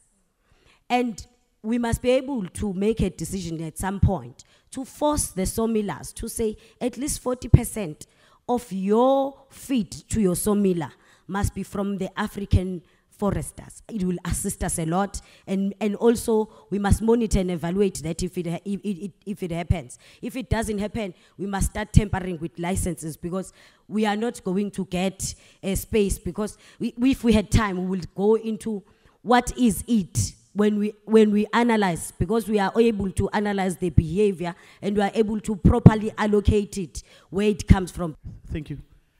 My name is Konanan Rasha Muse from Department of Science and Technology. I don't actually have a question per se, but I have a plea to Honorable Deputy Minister Kel.